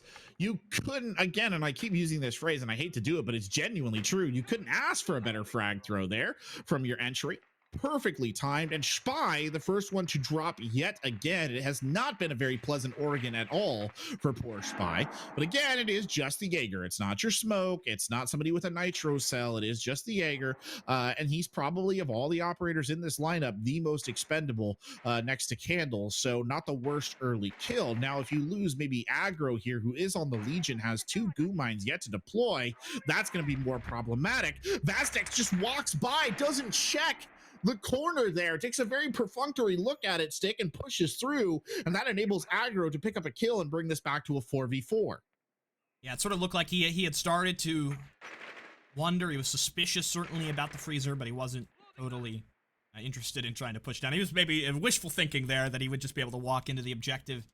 And so that opening kill now nullified. I think we're starting to get a little closer towards the problem. SYR Esports have done fine in getting the opener so far. In fact, they've usually done it in a pretty flawless way, but the mid-round is where things fall apart a little bit for them, and it's been a huge part about why that number 6 in the overlay has sat there, almost mocking SYR for a comeback attempt in the books from Mystic. God's stepping in towards Trophy. Aggro is just silent as a fammer. Hammer comes out, and in the meanwhile, Aggro snaps him up in the trap as Mystic have your 4 versus 3.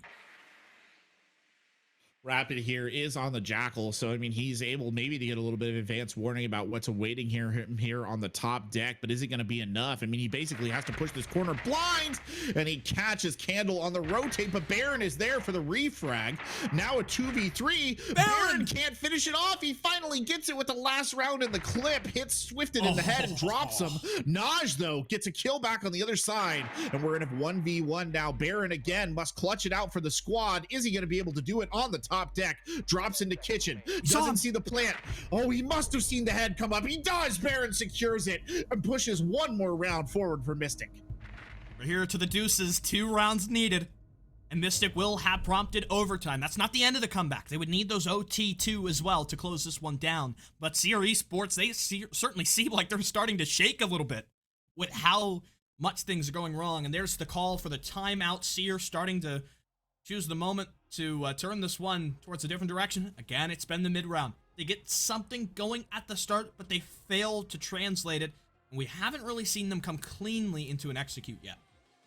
This is playing very much into what we were talking about earlier, right? Which is the different styles between these two teams. And I did say, when the structure breaks down for a team that's already unstructured, right? When things really start to fall apart, they really fall apart. And I think you're seeing one of the big downsides of that individual player mentality is on the attack. You need a lot of coordination. Attacking in Rainbow Six Siege is hard, right? That is a challenging task. It requires coordination. It requires a lot of kind of combined droning, of planning, of strategizing. It's not the kind of thing like we saw what Vastex was trying to do, which was just like, oh, I'm gonna just go walk onto the point. Nobody's around. I looked over in that corner, right? We don't need a drone. What is a drone? Come on. I don't have a clone of myself I can use. And they're getting punished for it. Now, the margin of error here for Mystic is razor thin, right?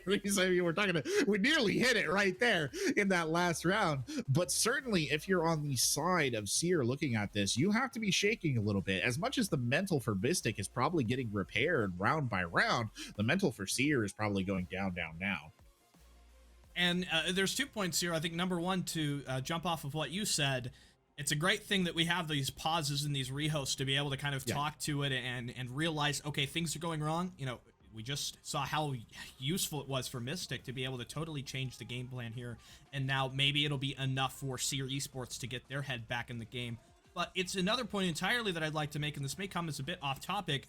It's a great thing here for CCL and for the global competition that we don't have draws anymore. Because as soon as a team gets onto that 6 in the old system, you know, the motivation to try to come back to know that you could still make a win possible is, it's kind of dwindling a little bit. But in OT, you know, a win is certainly still on the table. It's certainly something that you could come back to. If you play the right siege, you could regain your spot. And as I mentioned earlier, if we see a comeback, if there's an OT win, if there's any way that Mystic can get this in 2-0 fashion, they are locked in for playoffs. I think I'll be honest with you, Stick. I think if it does go to overtime, I think Mystic has a better chance of winning than SYR. SYR doesn't even really know what winning around feels like anymore, right? Like mentally, they've been so far removed from it now after like 3 rounds of getting battered. They're probably so focused on securing a win that they can't even really think about what victory feels like, and that's a problem. And you know, it's not that SYR hasn't been good. They've definitely been good. Look at the score lines, even after the reset. Gods, Nod, Swifted, they've all had their moments, but some of the other players on Mystic Academy are really stepping into the plate. Namely, it's been Aggro, and most importantly, it's been Baron, who has been the absolute saving grace of this team. 2 huge rounds clutched out there by Baron, and that has to sting if you're on the side of SYR. I think it certainly does sting. What it also does for Baron as well is it gives him more confidence to trust in his team, and it gives him that mental boost. You know, it might not seem like a big thing, but for your IGL, he is the one who can never lose focus. You always need Baron to know what's going on and to not be, you know, off topic, and not to be, you know, losing focus thinking about, okay, my performance is the reason why my team isn't doing so hot. Baron is having game round winning moments right now, and he's able to stay in the game. I think that's going to help your players like Aggro and Hax to feel comfortable within this Mystic system. I will say, just because we've been, you know, very up on Mystic, they are making, it's a mistake. I think they're making a mistake in letting, I think it's Spy every round attempts a spawn peak or something akin to it. And it's a bold strategy, but it's not paid any dividends, and it's actually hurt them more than it's helped them. And I think at a certain point in time, you got to be like, okay, enough is enough. Like, we shouldn't be doing this anymore. But Aggro here waiting with a shotgun just around the corner as Naj begins to look in. Naj comes walking in. There's that sort of lack of droning. They have no idea that Aggro is here. They literally are completely in the dark. Naj is about to get lit up unless Swifted drone saves their life. It does. Aggro still challenges, but can't confirm the kill. All right, enough is enough, Aggro. You got to back off here. No, he lives up to his namesake and secures a Mossberg slaying right there. Naj is out of this round. That was a smart one there for Aggro, and Naj just couldn't get out of dodge quick enough. To lose his life is a very punishing thing for SYR, who now have to rely entirely on Mav. Good thing this hatch is already open, because that's kind of the way that they're playing this strat. So maybe losing the Hib won't be the end of the world. You still have a little bit of burn that otherwise would have been gone without Rapid's flashbangs here. But it's an opening kill, and it's one that's not been traded. Mystic Academy have won rounds, it seems like, mostly from the deficit so far. They haven't come into a lot of these with some kind of huge lead, and that's exactly what we get here to prompt maybe Regulations, well, definitely Regulations' penultimate round.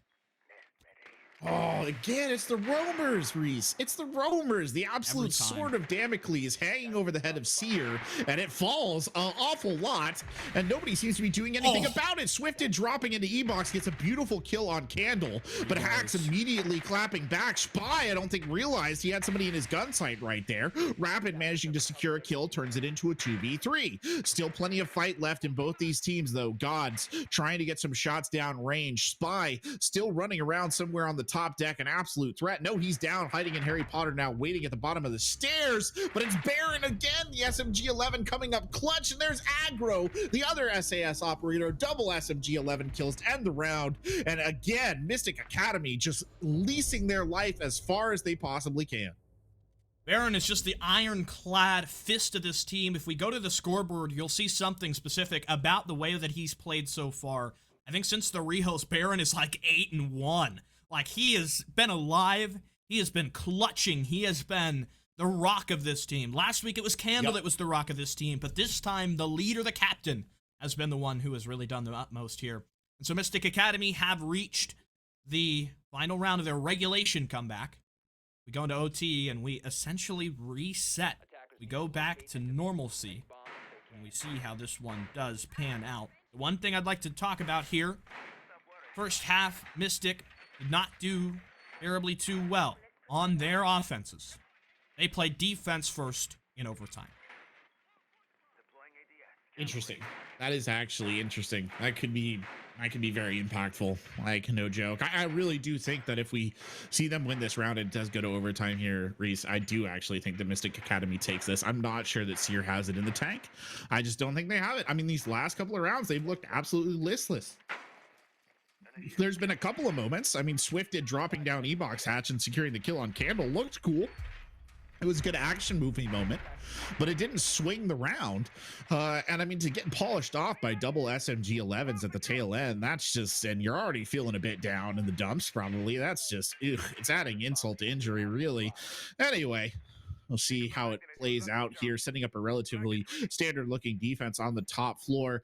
Doesn't look like anyone's going to boldly take one of those sort of peaks again, which is good because they just can't afford those kind of losses. But look at this very interesting positioning from Hacks, who was way out in the boonies here for a base or a top floor defense. That's an interesting place to be. Yeah, I don't want to entirely classify that as a spawn peak, but it's, you know, certainly a little different than normal. It's a place where you could get easily cut off and isolated, locked down, and forced to play on your lonesome. God's still holding the cut. He's moved to Ash. The R4C, maybe this is him trying to get back into some of that earlier energy he had. The Gods was a big player we talked about in closing down Clubhouse. And maybe he feels like he's not doing as much as he can, as much as his potential should allow him to, and he's going to use the R4C to try and facilitate that. Candle just watching. Candle's had a bit of a rough map. Candle needs to be very careful or somebody right there might snuff him out. Instead, it's Aggro who secures an early kill onto Rapid. So we start off with the 4v5, and a disadvantage for the attackers early is always a bad thing, no matter if it's you're fighting a war or if you're fighting a siege match. That's never a situation you want to be in. Hacks here watching the big window. Baron floating around kids, just waiting to get involved. A set of X-Cairo pellets are opening up game's walls, so progress is being made by the attackers, but it doesn't feel like anywhere near enough of what they need right now. Candle, though, still really the major point of contact, but has an absolute web of magnets around him to help with those Ying Candelas, the first of which I think is getting thrown in right now. No, it's a couple of flashbangs or stuns or something going in the smokes, but Candle secures the kill. Naj gets hit by a Candela. What? And now blinded out in the master bedroom closet, drops. Jeez. Well, Candle, it's big for him to get in, and I mean, Candle, I mean, he's so crucial. You get him involved in this one, kind of starts to turn a little bit over. Look at the pinch here coming in against Gods. He might have the R4C, but he's got bullets, explosions, everything. Needs to reload. It's not like he's got an LMG. There's a peek in from Kitchen. Somehow that player hasn't yet collapsed upon him. Gods, he fights one in through the vertical, but Hack shuts it down before it's anything more. And here we go. Trusting the system has allowed Mystic to make it into overtime. This is amazing from Mystic. I am so impressed, genuinely, that they managed to claw this back. SYR has to be absolutely reeling. I mean, there's definitely fight left in him. Look at what you just saw with Gods right there. An Alamo-esque situation in security by Gods. He's fighting as hard as he could. Turned a beautiful double play, but just too many guns left on the board. And now Mystic is in a excellent position to slingshot their way past SYR right here and just close this out. And honestly, I've said it once, I've said it twice, I'll say it again. I think that's what's going to happen here, Stick. I just don't think that SYR can do this. I think they are totally squad broken right now. Yeah, and their tactical timeout has already been used as well. No value gotten out of that quick chat. And so they are going to have to come into overtime. Full momentum from Mystic. And as well as we talked about, Mystic get the double defense here in OT. In the 13th and in the 15th, if it's needed even at this point, which is a topic of much speculation. And as we wind down between the halves, something that you mentioned very early on in the comeback for Mystic Academy was the fact that, yes, SYR Esports, they got their 5-1 half, while Mystic Academy respond with the very same. Yeah, and the better, I mean, it's weirdly almost better to get your 5-1 half in that kind of situation because momentum is completely on your side, and momentum is a thing, very much a thing in this siege matchup. And that, again, is something that's going to go against the column of SYR here. Now, if SYR can come out, if they can get an early kill, again, it's Spy. Every friggin' round, Stick, it's Spy who gets picked trying to do something cheeky. Now it's a 5v4 an absolutely critical round. Thankfully, you have Hacks here to bail you out of a dangerous situation because on God, it is a way too common occurrence. I don't know how that's just something that's allowed to happen for SPY. I mentioned, you know, Mystic Academy felt like they were kind of a little locked up. SYR Esports had gotten that 5-1 half via loose play. There's really no other word to describe it than that. They did what they wanted, when they wanted. No player felt too restricted. SPY has been put in a similar position, and he's just not had as much luck. I think a lot of it comes down to when you're spawn peeking, you're solo. You're in that one mindset of, I'm going to get this kill, I'm going to find this enemy to take down. And it's all or nothing, really. There goes Naj, though.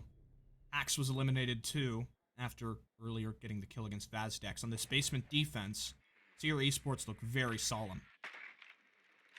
They do. It's got shades of what I think we saw earlier, which is they spread themselves almost a little too thin here on the side of Mystic, and they're sort of getting picked off one by one. There it is again. Gods gets another, and now it's a 4v2. You got swifted down, but you didn't confirm the kill, and now Candle and Baron have to fall back to tight defensive positions. And honestly, it looks like Mystic's trying to make a liar out of me here, Stick, because I was full rooting for him, and then they just kind of bottled it. They spread themselves out way too thin.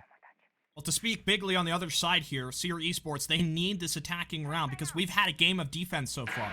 And SYR, they perform here, and they get the possibility of playing a defense. They get the change to possibly close it out. Baron has been the clutch god so far.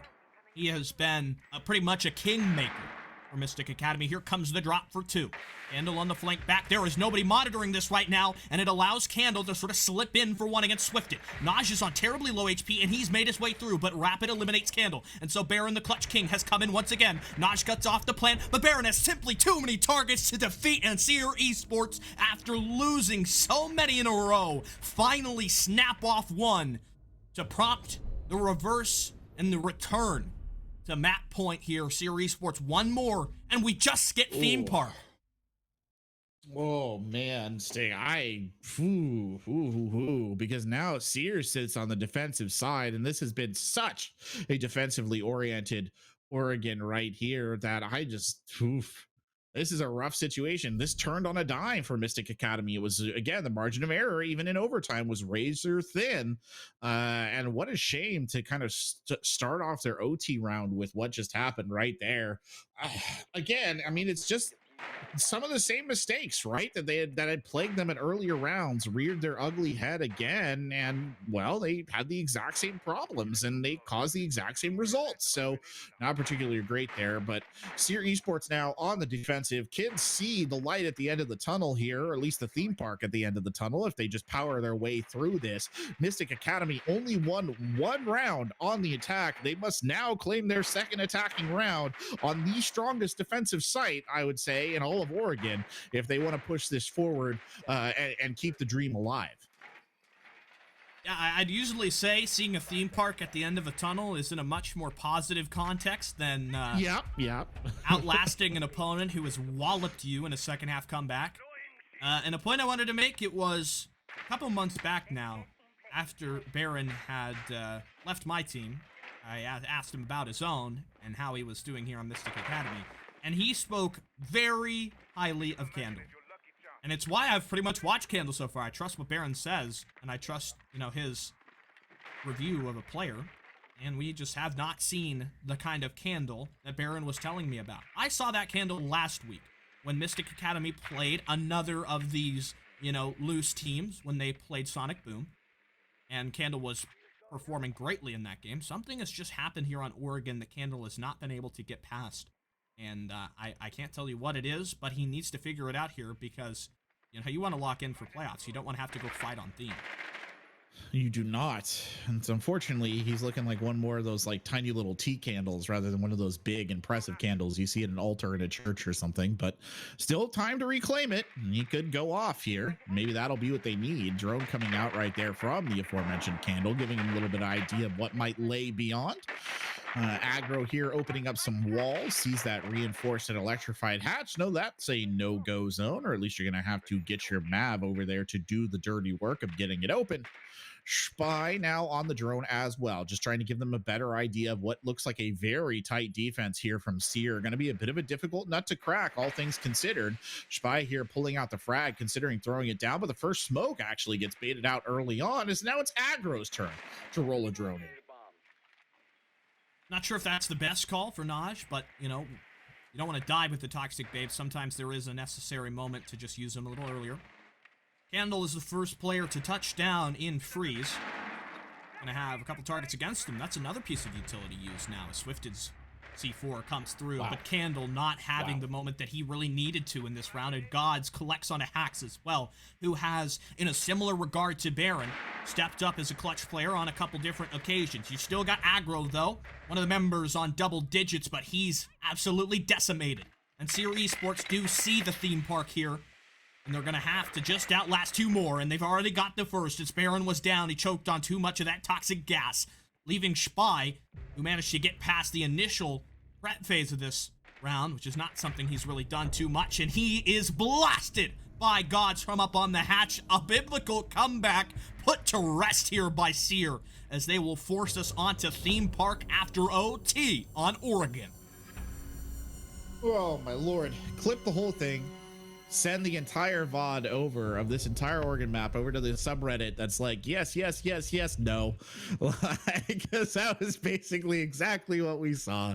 Mystic so close to escaping this, so close to getting out. I was like climbing the side of a well, and they got right to the top and they slid right back down again. Absolutely tragic for them. And well, they're gonna have to battle it out on theme park now. They're gonna have to kind of overcome that as well, because as much as it's great to get a really impressive comeback, to then lose on the tail end of that comeback, these mentals are just jumping all over the place right now. I don't think there's any rhyme or reason to how these players must be feeling, because SYR must be over the moon right now. Stick, they must be absolutely ecstatic.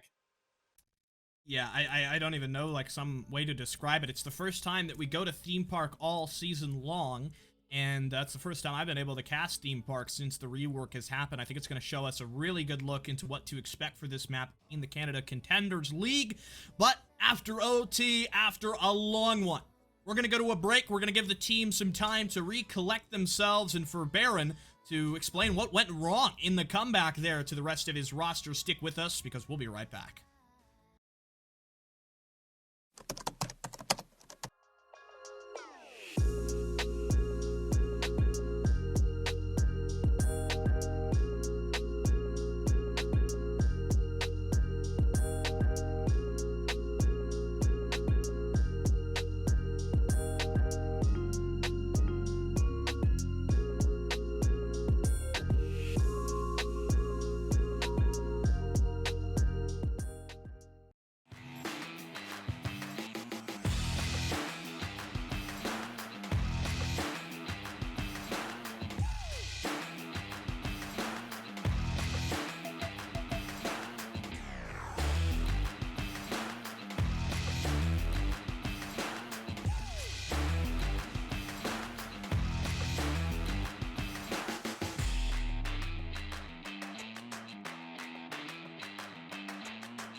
So as you may know, we had our first Northern Arena event this weekend. It was exciting to come here and be at the tournament. One of the first big tournaments we've ever been to in Canada. Thanks to Northern Arena. You know, there's a lot more to come.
Well, after two 7-5 results on our first two maps of Clubhouse in Oregon, we're finally here on Theme Park. Both of these rosters having stolen their opponent's map picks. I don't know what kind of sense that makes, but hey, welcome to Rainbow Six Siege and welcome back to Canada Contenders League. This is Playday number 2 in week number 2, and we're ready for Theme. We've just had our impromptu call-out review session because, boy, it has been a long time since we've seen Theme Park.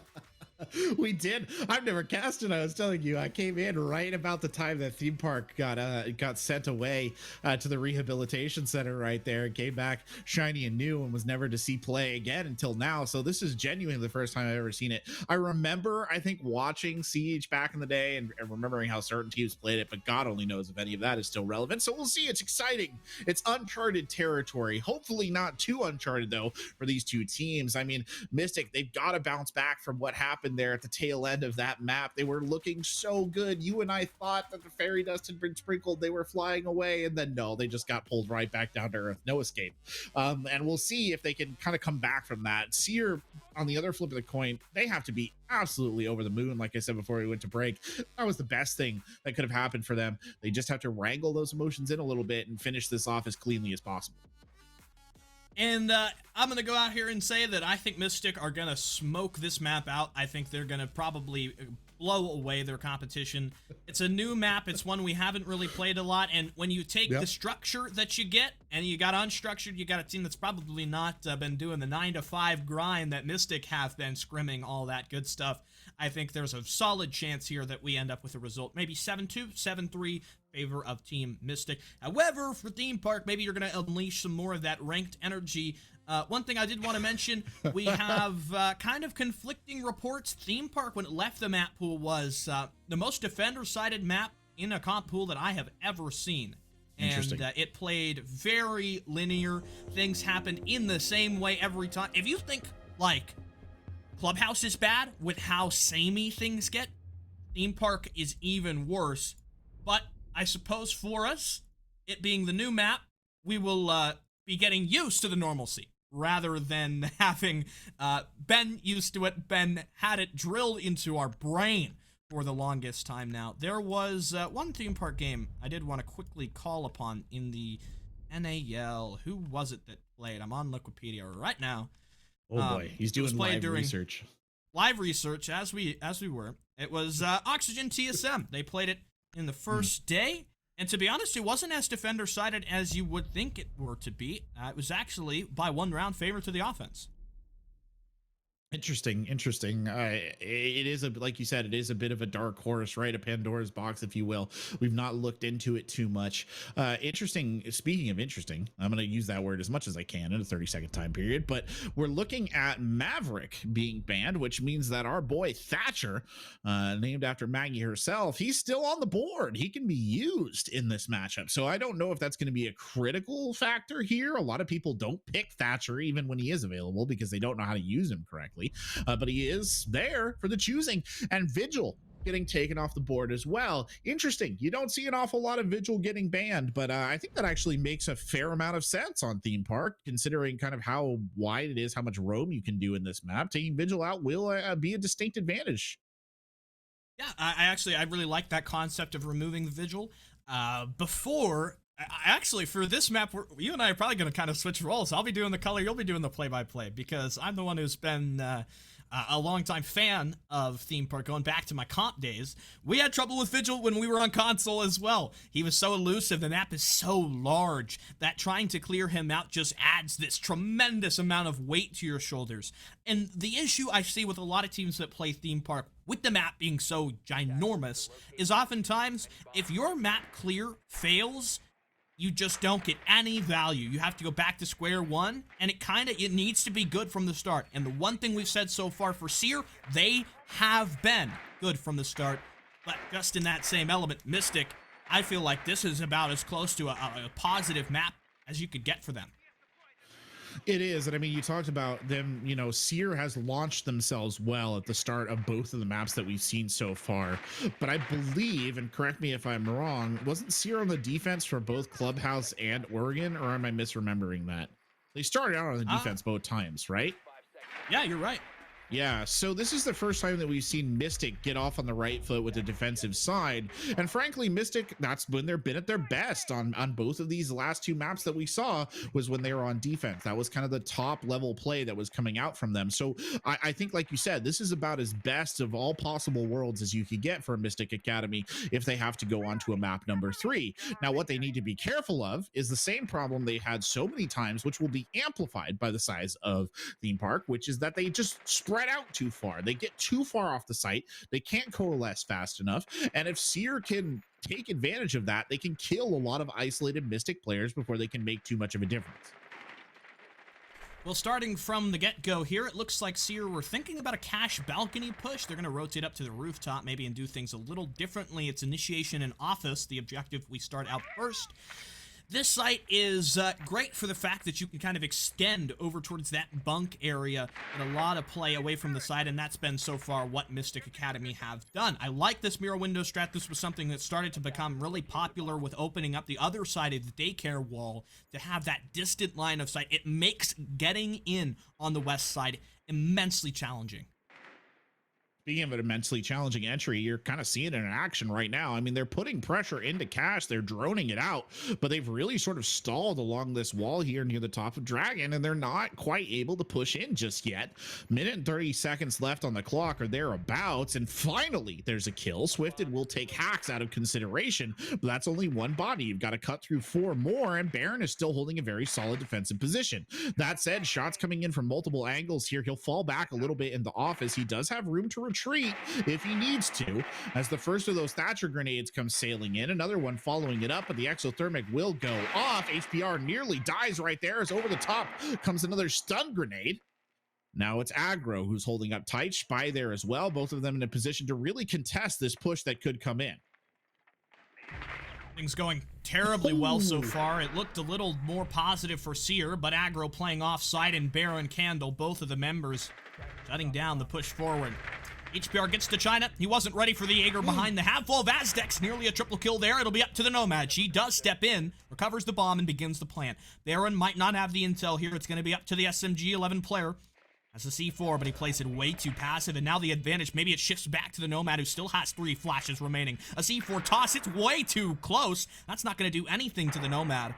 Baron on the rotate. Having this exothermic to open wall is going to help Baron tremendously here. There should be no reasonable way that he loses this, even though we've known him to be this confident clutch player. The drone gives away the idea for Baron. Oh, Baron, though! How does he tame the recoil in such a veteran manner?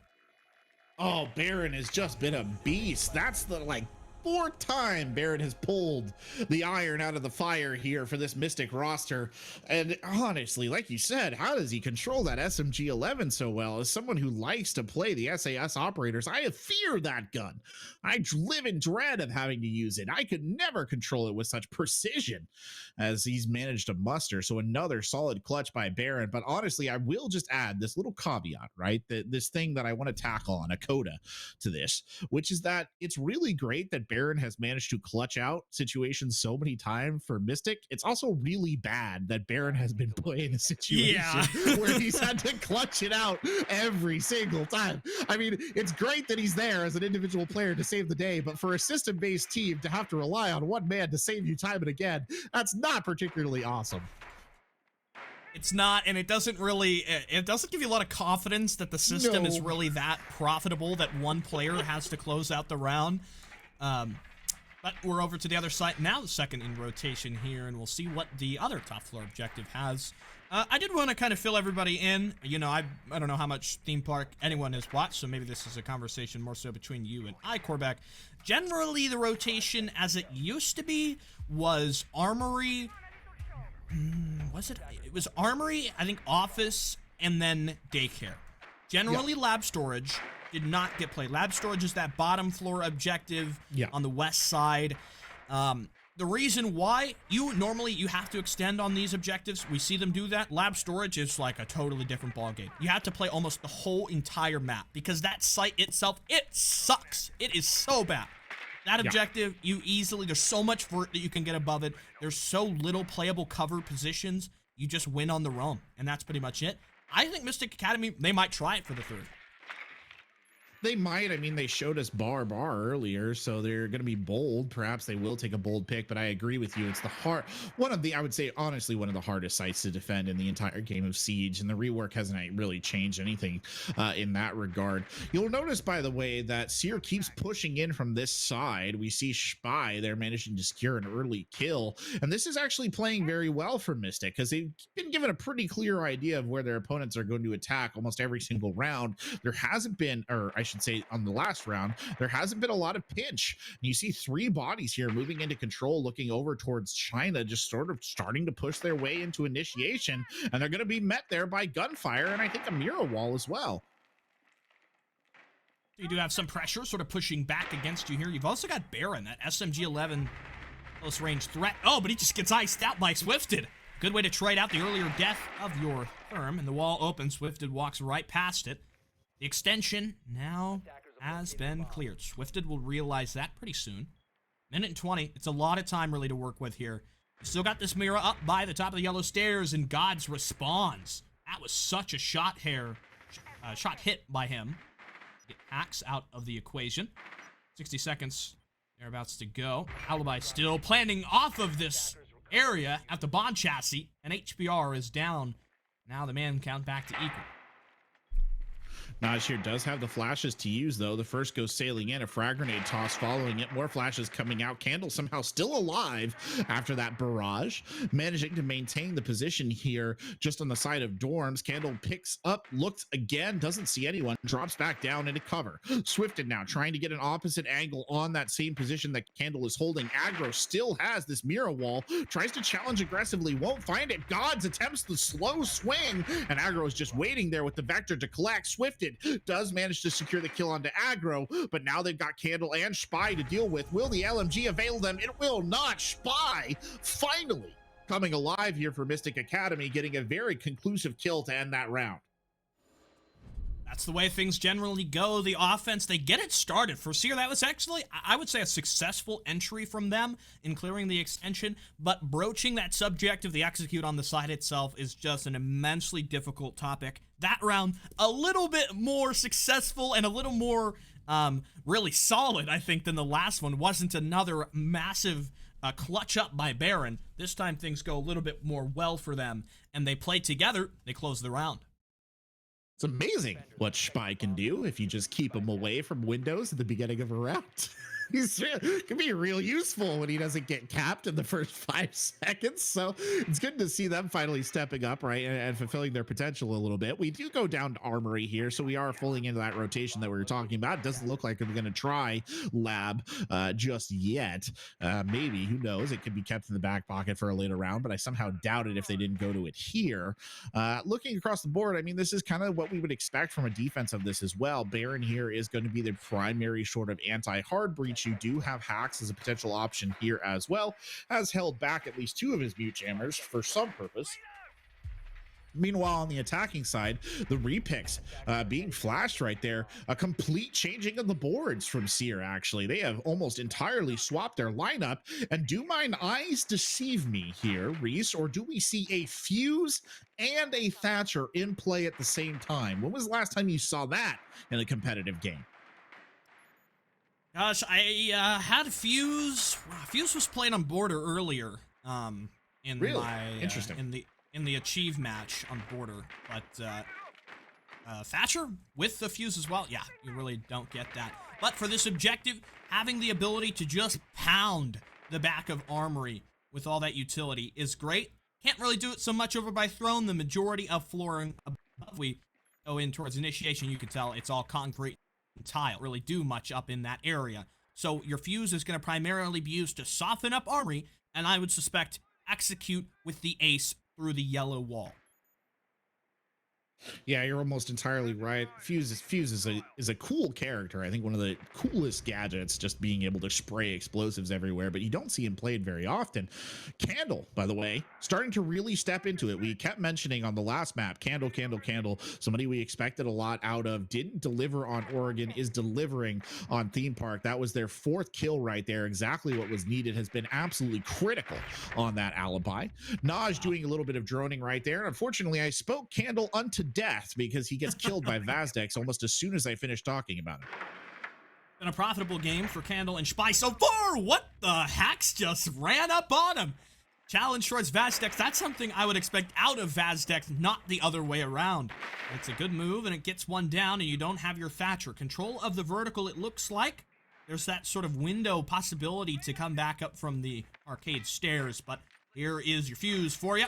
The first one down. Any utility that hopes to be in this area is now gone. Baron actually will take the Electroclaw. I like this call. Put it in your pocket. Wait for the rest of the Fuse charges to go through, especially if they do it in a really predictable manner. You might just be able to lapse up some of that utility, especially given that Ace's Selmas have kind of a delayed activation. It's all going to be about if Baron is successful with his clock, because if he does, this execute is going to be brutal, and the time is already really low as it is. They have to make moves here, Reese. They've got to do something, and they haven't even taken care of all the roamers. Look where Hacks is just sort of waiting here for an opportunity to do something. HBR throwing in the charges from the catwalk. I don't think the Kaid Electroclaw is going to get back on. The Artiller wasn't there quite fast enough, so the opening does occur, but now you've got less than 20 seconds to make this stick. You pick up the diffuser. Now the push starts to come in. Swifted secures a kill, but Aggro's right there. Aggro doubles down. Naj and Swifted both annihilated at the entrance, and HPR, the sole remaining member, stacks up on the doorway. Aggro challenges Aggro with the triple kill to clean it up.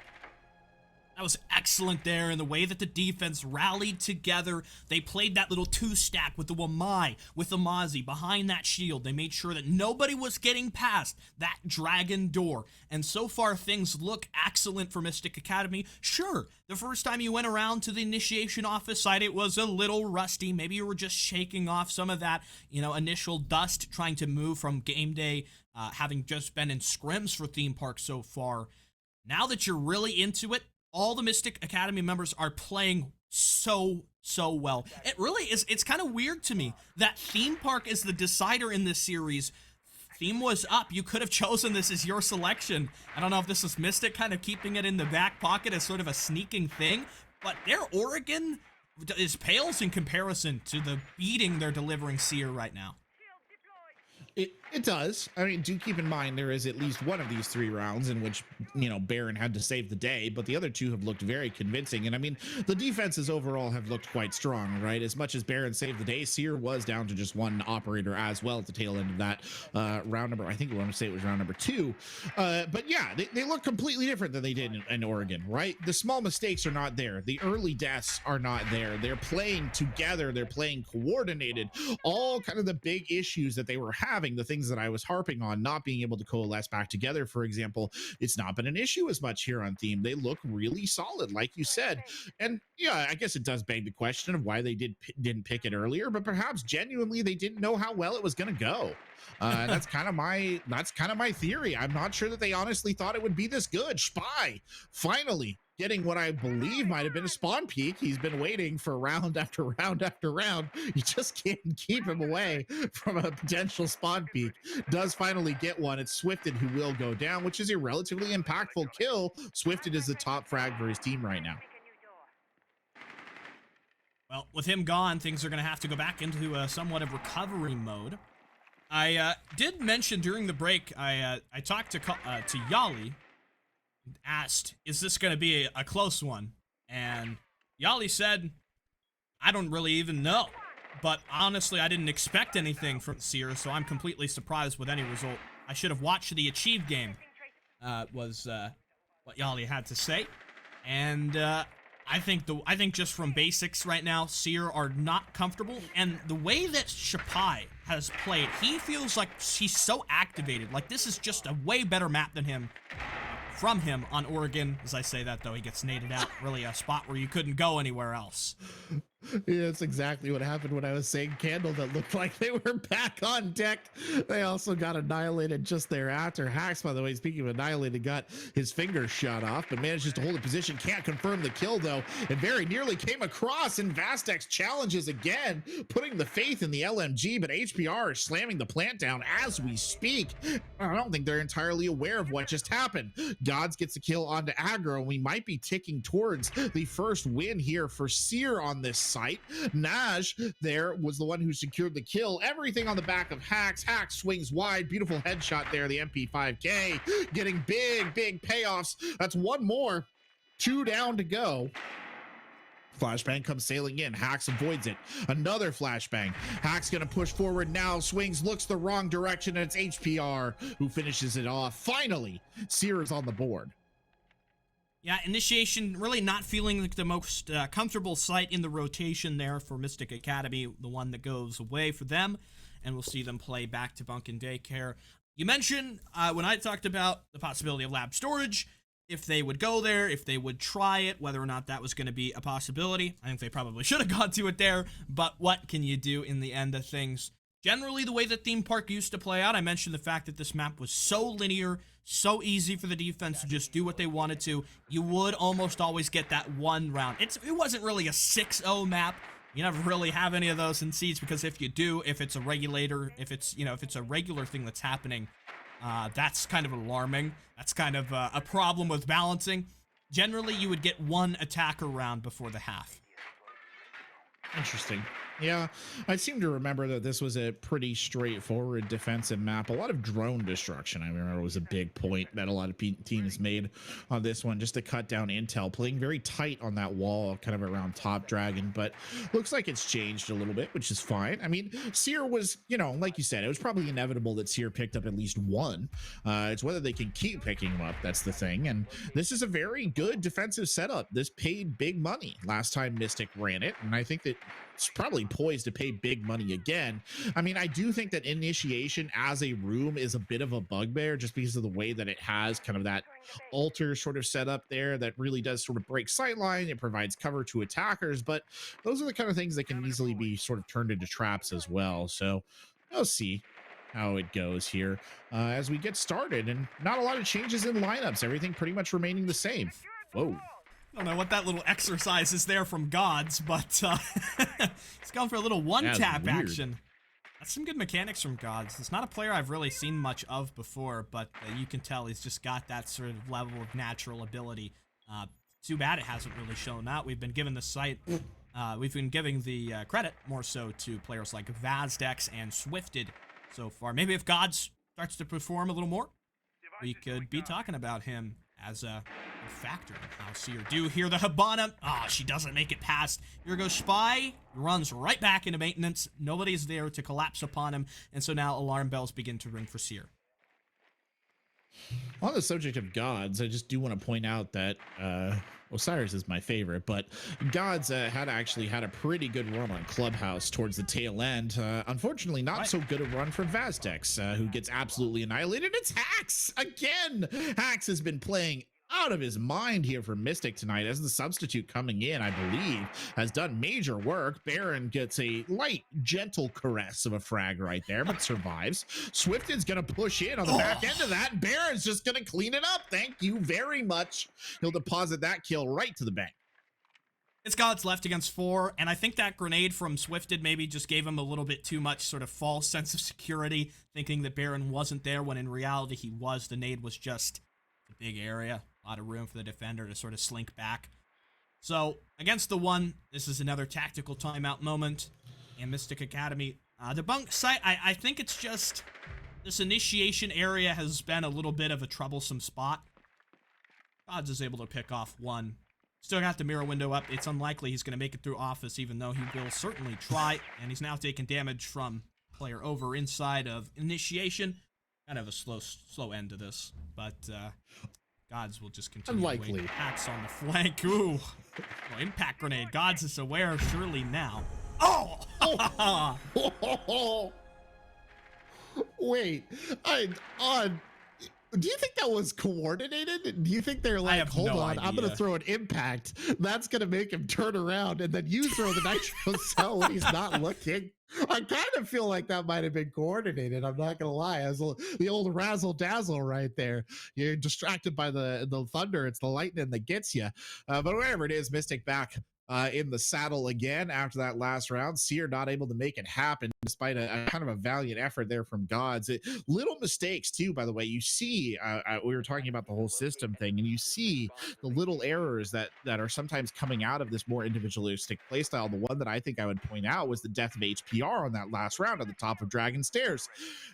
There's probably not a particularly good reason. I think it was Hacks. I can't actually remember who it was who was sitting there, but there's not a particularly good reason that you shouldn't have droned out that operator, right? Like, you shouldn't just be having your hard breacher running around sort of unescorted unless you know that that part of the map is safe. So that's a really good example, I think, of the system kind of breaking down and a suitable punishment being delivered to SYR for that. Yeah, suitable punishment, and the Mystic Academy have been on top of their punishing game so far, have not let as many mistakes slip through as they did earlier on Oregon.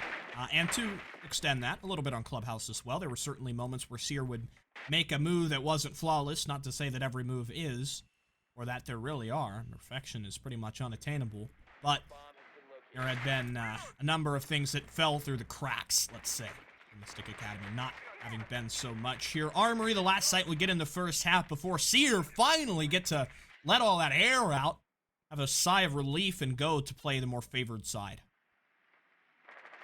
Perfection is unattainable. Too true, unfortunately. Humanity's constantly chasing it, but we don't need to go so deeply philosophical. It may be almost midnight on the East Coast, but we're not quite there yet. Vastex trying to fight on the window. Oh, the challenge from Hacks, but the LMG superior in that situation. It will not be denied. HPR here on the top deck, the kind of balcony just outside Cafe, and they're slowly but surely building up for another attack. Interesting, again, not a whole lot of pinch here from the SYR side. They've been relatively straightforward in how they want to make these attacks go. Naj here kind of taking point on the Thatcher, but a good play by Spy there to even things back up and take Vastex down. Solid player in the trade game, Spy has been so far. Roaming below, thinking about a C4 option as it goes up. Whew, that player, it looks like the Jackal almost kind of backed up into it. That could have been a little risky, but doesn't pan out in the server. Here's Baron. Oh, this might have actually got it. He tossed an Electroclaw to the split hatch. Listen for the sound. I certainly didn't hear the detonation of an X-Kairos there. I believe that might have been utility absorbed. HPR sends some the other way, and they've recovered the Electroclaw. He's going to try to trick it here. I don't think it really worked out, though. Hatch should be open, but Spy, staring through the laser of the Claymore, beginning to work a flank. If you stare at it long enough, it'll go away. That's how those claymores work. Little known fact. Place front towards enemy, and then hope that the enemy doesn't stare at it for a while. Naj here pushing in, has those Thatcher EMP grenades to throw out right there. One does come down, but it's Gods who gets the kill onto Spy, who was, like we said, just poised at the top of the stairs looking for something to happen. Swifted pushing in through bathroom again. Gods coming alive. That time it's Aggro who goes down, so everything now rests on the shoulders of Candle and Baron, as slowly but surely the tightening of the kind of grip here of SYR on the site begins. Baron watching the long sight line. Candle, they're covering each other now for a potential trade. It's Candle who sort of swings out, starts firing into the smoke, can't confirm the kill. The storm doesn't come up big there. The Og fires HPR against the trade as Naj goes down, and then Gods again with the triple kill. Oh, ye Gods has been a big savior, at least in that round. I guess to me, it seems kind of strange for a player to name themselves Gods. Does that occur to you as well, Corbeck? It does. It's a little, I don't say, like idolatry or whatever. You gotta be a bit careful. You don't want to piss him off. That's the only other thing. Like, you don't want Zeus to look down and be like, look at this guy playing Siege. I'm sure Zeus is kicking around somewhere. So, but it's a fun name. I kind of like it. I've been enjoying it, at least. Well, this takes me back to the old amateur days for Siege Cardinal League, but we had a player named GXD, who we originally all called God, even though he didn't want to be called God. His name was GXD, and that was that. And we eventually realized that. I think GXD has since moved on from playing Rainbow Six, which is sad, but it's a nice callback to history. I'm sure Chief would remember GXD was a very popular player. Into the first set of the second half, though, Corbeck, and we're going to look at Bunks and Daycare for the first time from SYR, and it looks almost as if kind of a copy-paste has occurred. It does kind of look as if a copy-paste has occurred, and I don't think that's necessarily surprising. I mean, let's be honest, right? We're trolling uncharted waters here, probably even more so for SYR, I would say, than Mystic Academy. So they're going to not, I think, do anything too wild. They're going to do what they think they can work with. And that's sort of what we're seeing. I would call this defenses that we're starting to see coming out from both of these teams probably like standard defenses for this map going forward. I would have to see them in action, say in like NAL or something, to really get a confirmation of that, but it just looks that way, right? Sometimes you see players move and set things up and you're like, okay, this is just how this is going to be. And that's kind of the vibe that I'm getting. Speaking of which, they've opened the hatch here on control. Fortunately, they do have Jackal in hand, so they can at least track the recent movements of the defenders who are coming out there. Got to be careful, though, if you're SYR, that you're not sort of stacking up your bodies. You want to at least have a little bit of spread here. Mystic are in the building. Here we go for Hax as he's starting things off, and Mystic Academy are going to bring single hard breacher. I think it's interesting to note how many components of that specific part of your lineup you're going to devote to this operator, because of these right here. There's no way. There's no way. Oh, he missed the last one. Oh, you got it.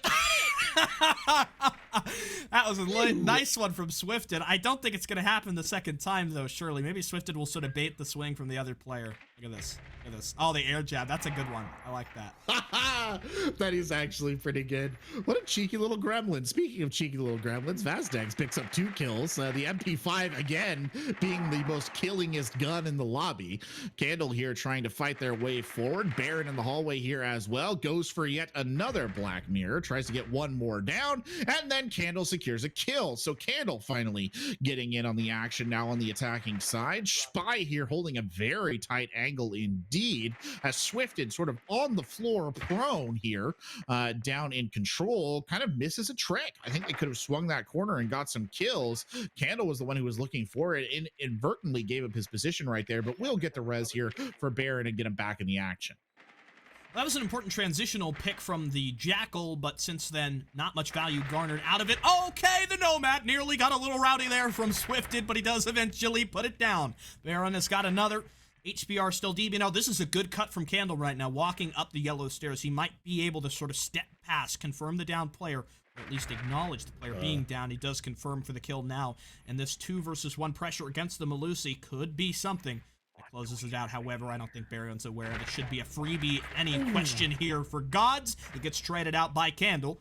and now drops it to a 1v1. Not a good round in any stretch from Mystic Academy, and they lose out on the final bout there. Wow. SYR have shown us a little bit more competent team here on this theme park map. That 7-3 expected scoreline on my part already got the 3 from SYR, and it's looking like more are on the runway.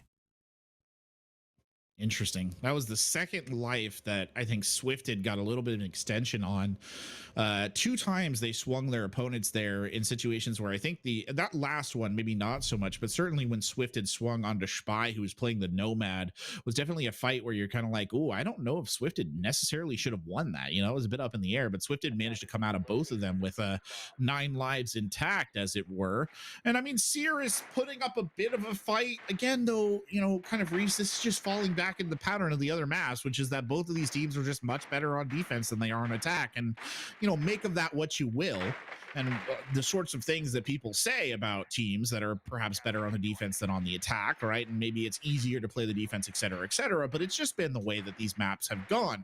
Now, Mystic, I think, is probably the stronger attacking side. Not that you would know it looking at Oregon, but I think they are. And they're the ones who I think could tip the balance here on theme. Otherwise, I don't know. It wouldn't surprise me just the way that these rounds have been going, especially since the transition. It wouldn't surprise me if we saw ourselves looking at another overtime here again. I had a feeling you were going to mention that, and it is with much chagrin. We're almost at 9 o'clock on the West Coast. I can't imagine how late it is for the Eastern players, many of which who are Eastern in this lobby. So for the question there, I think it's realistic to assume with the 5-1-half already having borne some fruit in the server, but not quite making it up to that same level of defensive prowess. Mystic Academy just need to show us that they're a little bit more prepared on the attack than their opponent, and we should be done in regulation unless there are some kind of heroics from SYR. Okay. Just like that. Just fast text gets hacks. Yeah, there we go. Start things off. That's hacks down, by the way. 2 frag grenades. The only frag grenades I believe in the lineup just got removed right there with that death, so that's a little unfortunate. You've still got plenty of tools to work with, though.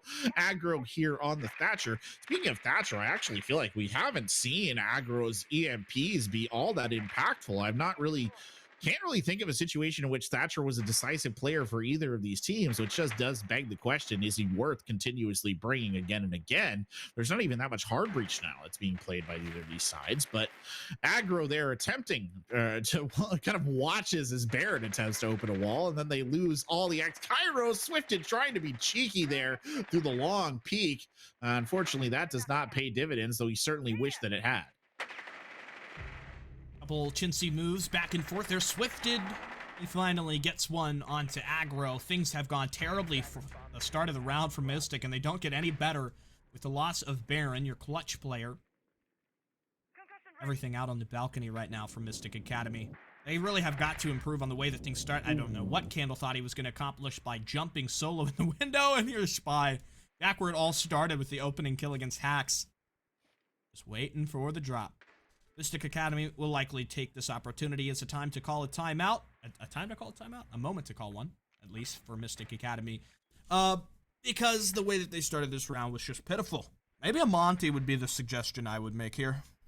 Ooh. You think so? That might actually be really interesting. Again, I don't actually really think you need aggro on the Thatcher. We might just not be seeing it, but I don't think it's getting them a ton of value here, all things considered. And they're going to need to, I think they need to shift something around. It's been 2 not so great rounds, one after another. And this round in particular has been very brutal indeed. There's no if, ands, or buts about it. So they're going to have to try and reach a little bit deeper into the toolbox and figure this out. It's actually a little surprising. I will say it's a little surprising to me, Reese, all things considered, because they looked really solid on the defense, and you would assume that a team that was really solid on the defense at least has a perfunctory knowledge of how you should go about attacking the same sites that they're defending, but it's just not working out for them at all as the round kind of counts down. Spy there attempting maybe to get sort of a dulcitory pick up at the end, but it's not too much, and Candle is calling for a pause. Well, they're going to get that tactical timeout going and discuss why the rest of Theme Park has not been so good as the start of it. And, you know, it's a sensible thing to do. Their start of round has been terrible. And, you know, one thing that we did say, So far, SYR have performed better on the entry game, I think, as a general note for the 3 maps that we've had played. And maybe you could take parts of Clubhouse out of that, but at least for Oregon, they were firing on all cylinders, and that has translated very well to the second and half of this game, basically. They're both defensively oriented teams. That's just how it is. At the end of the day, they do a very good job, it seems, of both of them, of just gritting their teeth and getting things done on the defensive side. And again, I still do think Mystic is the better attacking side here. They just are not yet able to put it together on Clubhouse. Now, are we seeing something akin to maybe what we saw, I'm sorry, on Theme Park? Are we seeing something akin to what we saw on Clubhouse, which is where it took Mystic a while to really get into the groove, and then they started to get in the groove and things started to go better? The only problem there was when they got into the groove, Mystic were on the defense that time, not on the attack. So I don't know. I really think we could look down the barrel of overtime. I think that's something that we're going to have to seriously consider there. I mean, if you have players jumping through windows into upper arcade, like, just come on, like you're genuinely a better squad than that, and you know it. Yeah, I almost feel as if that was sort of like Mystic Academy just saying that this round is in the bin. You know, this one, Yeah, we didn't start it off right. It's just sort of an expression of the frustrating nature that round began with, but I don't think it's the end of the world here for Mystic. I think the timeout was perfectly well called. Let's get this half back on track. We understand Theme Park to be a map that requires a little bit more coordination. It's kind of complex. I think for the most part, Mystic Academy have been executing have been executing horizontal takes so far. Maybe we switch it to more vertical options, because at least for that initiation thing there, boy, was it tough to watch. I don't mean to keep me talking for too long here, Stick, but I am interested to see what you think about bringing a bandit onto this. Did we see a bandit played when Mystic was on defense? I don't think we did. Nope. Bandit was not played in that first half. I think usually for Armory, the spot was filled by a Mozzie roaming up above. But as much as Siege has started to trend away from Bandit, you know, Bandit is a really old operator, you know, the one we all got used to that idea of Bandit tricking with, he is still incredibly popular for Theme Park, especially on Armory. The thing is, you can't get vert on the Bandit batteries, so how do you destroy them? Well, you need to play with your Thatcher, and the good thing about Bandit, you can Bandit trick. It's not like Cade, where you realistically can't do anything against a good Thatcher player. Bandit, there is still a chance for him here, especially with Mav Band as well, I think is the clincher. We'll see if that's what kind of comes to fruition. The grenade going out right there gets no one. Gods is already peeled back into the bathroom, or away from the bathroom. Hack's now trying to challenge that exact same area. Oh, be very careful here, Gods. He's not careful enough as Hacks gives him the old Viking crew cut there. Hacks his head off and keeps going forward. Vastex now stacking up over in Cafe. Naj is down in bunks. So there's still fighting to be done here on the top floor, but a good initial assault here coming out of Mystic.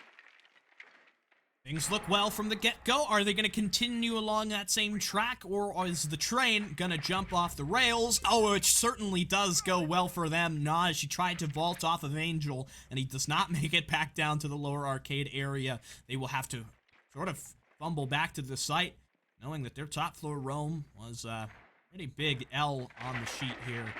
Still the vertical game being accomplished, and I can't really say many positive things about the defensive outlook here. That's a big L is a good way to put it. There's not a lot more to be said. I think that sums it up quite well. Swifted here moving through split, trying to head over towards Throne, as Baron does manage to get an exothermic off, so that will open that wall up. That means pressure can be applied. Baron going for another one. One more wall down coming out of maintenance over towards Throne and Armory. And that's going to put a lot of pressure on Swifted here, because there's just genuinely not that much cover if he wants to try and play this semi-aggressively. Obviously, the AUG has a little bit of range that he can play off of, but you got to watch out. Vastex is rotating back towards the site. I think Vastex is engaging somewhere as well. Swifted, whoa, what was that? Saw a pixel. One aggro and gets the kill, but dies almost immediately. The frag grenade coming the other direction. Top player might not have gone along the back. Oh, it might not have. HPR gets one. Baron gets it back, and now the plant starts, and it's all down to Vastex as the diffuser goes. Baron has got it. Should be no trouble here. Mystic Academy looked like things got maybe a bit rocky, but they have recovered it in its entirety. There's Candle. 1v2. as a C4 here. If this player behind throne is too passive, he might be able to push it out. But the fact you've got the dragon wall open is so helpful here. The possibilities to rotate are endless. He's going to try to trick it, though. Here's Baron with the flashbang. I think he's going to realize this. No trouble, yeah. Vastex doesn't even get under 2 seconds with the defuse there, and things are pretty simple, cut and dry. That was a good round from start to finish for Mystic. The timeout was perfect, Corbeck. Yeah, it was. You couldn't really look at that Reese and say it was a bad attack. It was about as good an attack as I think we've seen out of Mystic all night long.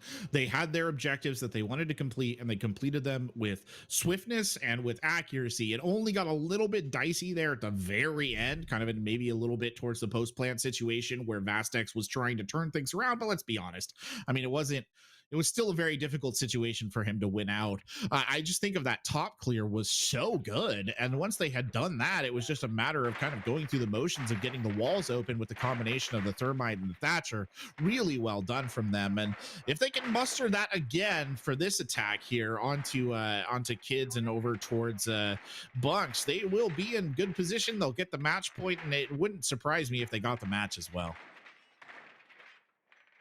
Yeah, things are back on track, I would say. Mystic Academy figured out that they just need to band together when they start the round. They don't need to go, too crazy. Although I'll say for that top floor, I think one element that was still a little bit kind of the old style they were playing had to be Hacks just running in and taking that fight against the player on the window. Maybe that's sort of a fire fights fire type of situation where you realize, let's not let SYR slow us down. Let's go quick.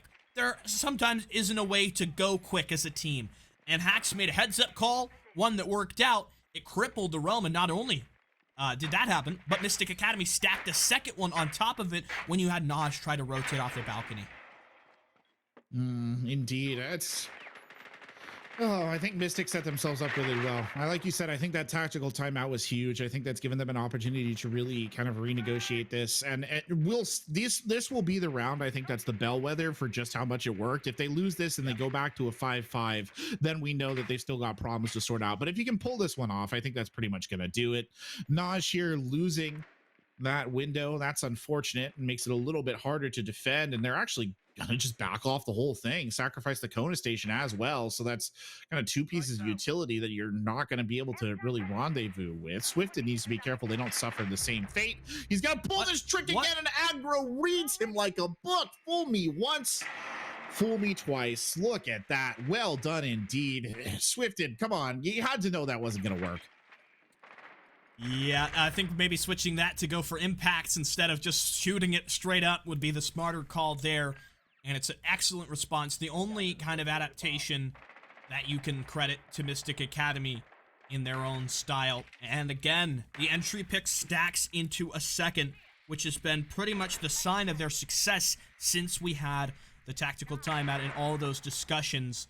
Mystic Academy forming up at 5 versus 3. A lot of times when we come down to the late stage of this bunk and daycare style setup, especially in the first half, we noticed it was kind of like a brawl. It was almost like a 4 versus 4 at the end of things, and that's what made it so slow. Such a hard one for the attackers to really get going. The only thing that's really going to stop them now is the fact that you've got a Habani. You don't have somebody that can make a runnable way to get through this wall.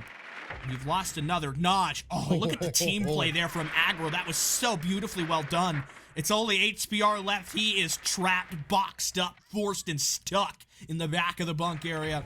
And Baron planting. Aggro will blast him. Mystic Academy, there's your bellwether.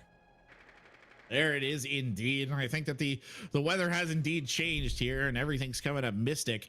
It was a beautiful round again from them. Looked so good. And you know what the most impressive part of all of it was, Reese, was the good team play. It was really good team play. Specifically, Aggro was just exactly where they needed him to be at every single point in time. You got a guy swinging you got Swifted swinging to destroy the X-Kairos pellets. Who's there waiting for it?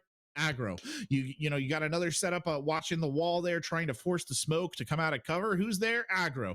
Again and again, we saw that for his triple kill on the round. It was well deserved indeed. And now SYR I mean, I hate to be the one to start to beat the drum of defeat, and I think that SYR have definitely punched above their weight this evening by forcing this into a match number 3 and by looking as good as they did in some of these rounds. But you do get the feeling that the ship has sailed, right? Like they're tilting over, they're about to capsize. This is the last gasp. Maybe they'll get one more round out here, but I think it's possible Mystic Academy has just hit their stride and will take this away. And I mean, look at this change in the lineup here. They're switching so many operators for this. It's like they know exactly what they want. Yeah, they've settled in. They've realized, I think you're right on the money as far as, you know, the way that we see Mystic Academy play. It's not that kind of forced, you know, what we got on Oregon. It's a much freer team that's changing things on the fly. You know, it's one of those moments where you kind of just, you can notice that change. There's not really a way to talk about it because in Siege, we have some of these elements that are kind of just, they're intangibles that go without a name, and you get that with such a complex game. Mystic Academy, one more round, and they're all done for the evening. Yeah, the known unknowns have very much been in favor of Mystic Academy. They look like a completely different team from what we saw in Oregon. I mean, honestly, on Oregon, they were looking pretty listless the first however many rounds, and they looked a little bit more lively on defense. But here on Theme Park, I mean, they've looked incredibly lively. And look at this. You've got Candle on a Maru going to go ahead and try and yeet through a window, and we'll see how effective that works. But certainly that's a tell of confidence if ever I saw one, where they're just going for such an aggro strat. The Candela coming in. Here comes the yeet. Candle trying to follow up the Candela. There's no targets in. Baron gets one. Candle goes down. Hacks there to get another kill and trade it back. Baron gets shot from an opposite angle. Will they manage to get the Mira behind the cabinet? No, they won't. Aggro, though, keeping it slightly in the favor of Mystic here, as Naj does confirm one kill back the other direction. Naj didn't even get clipped in all of that. Now Gods gets aggro down and evens it up to a 2v2, though Gods himself is very low on the health indeed. We might be seeing perhaps the end here for this match. If Mystic Academy can pull it together, they can't. Spy is down, and that just leaves Baron in the clutch position yet again. That long angle from the Mozzie, such a distance, but Baron has a huge firepower differential. If he can isolate the Mira here, no remaining Candelas. He's going to have to just go in a little dry. The fact that the Mozzie's playing at such a distance, I don't really like this call. I think you kind of have to rally up with your teammate here, because Baron, we know him as this clutch player. The way you lose a clutch, the way that you fail to close out as the bigger number in this advantage is by giving away these individual ISOs. Gods comes through the rotate initially on the vault, goes back, plays for the angle. They've got a good crossfire here. Baron realizes it. Will attempt the plan. He's got his back turned around. Here comes the Mira. Realizes that. Oh, but the Ying has come off the plant. Ozzy for the rotate. Look at the back turn here. The Mira has to stand and fight, and Baron might be able to get it. Look at the prone. What a good call, but it doesn't even work for Naj. 1v1 to keep on fighting for SYR. The Mozzie, he's behind cover, and Gods comes in. That mechanical player, the wizard in this lobby, will push us into another round. I think it was blocked by the gun. I don't think they even saw him hiding there. That was really well done. Good 2v1. I mean, it's funny to say it, but it was actually genuinely good 2v1 defense there from Sears doing what they needed to do. I like that you pointed out that Naj went prone. That was such a good call. It's a shame that it didn't work out. Baron was just trying their level best to clutch that out for the team, but they won't find it. I did say it's possible that Sear picks one more back up, and they have picked one more back up. I still think that, Mystic Academy pretty firmly in the driver's seat here, could take the off ramp anytime they want. They just have to be able to do it. Now we go down to Throne Armory again. It's a very similar lineup to what we saw last time, with one critical difference here for SYR, which is that they are not going to bring the bandit this time. They are just giving up on that concept entirely. Those walls did come crumbling down quite easily last time around. Instead, they're going to run Gods, it looks like, with that Mozzie that you were talking about. They're going to bring Vastex in on the Mute as kind of a sort of temporary hard breach denial there, though Mute's certainly not a specialist in that role anymore. Yeah, I did want to mention another concept here. This is talking about the impact of who wins this match. If Mystic are to close it out, we mentioned the point structure earlier. Win in 2-0 fashion, you get 3 points. If you lose a map, if you have to win on the decider, which would be the case here for Mystic, or it would be the case for SYR, you get only 2 points instead of the full 3. And your opponent, for garnering a map back, SYR or Mystic Academy, they walk away with 1. That's sort of the way that it works. You drop 1, give it to your opponent. If Mystic win this one, we have a very difficult to predict kind of runoff situation. SYR versus Sonic Boom would be a huge match, and it could open up the possibility that Achieve Esports, one of the rosters who have claimed 2 victories so far, could be knocked out of playoffs. The same is true for Mystic Academy if they fail in this match, but already Mystic are 3 points, Achieve only 2. On Armory here, the final round, this one has been kind of back and forth. I think it's been mixed in with Initiation as the definitive bomb site. Usually defenders have cleaned up that daycare site. Well, volleys of fire going out in both directions right there, but no targets hit just yet. Only the expenditure of ammunition. Naj here backing up deeper into what I believe was sort of kids at the moment.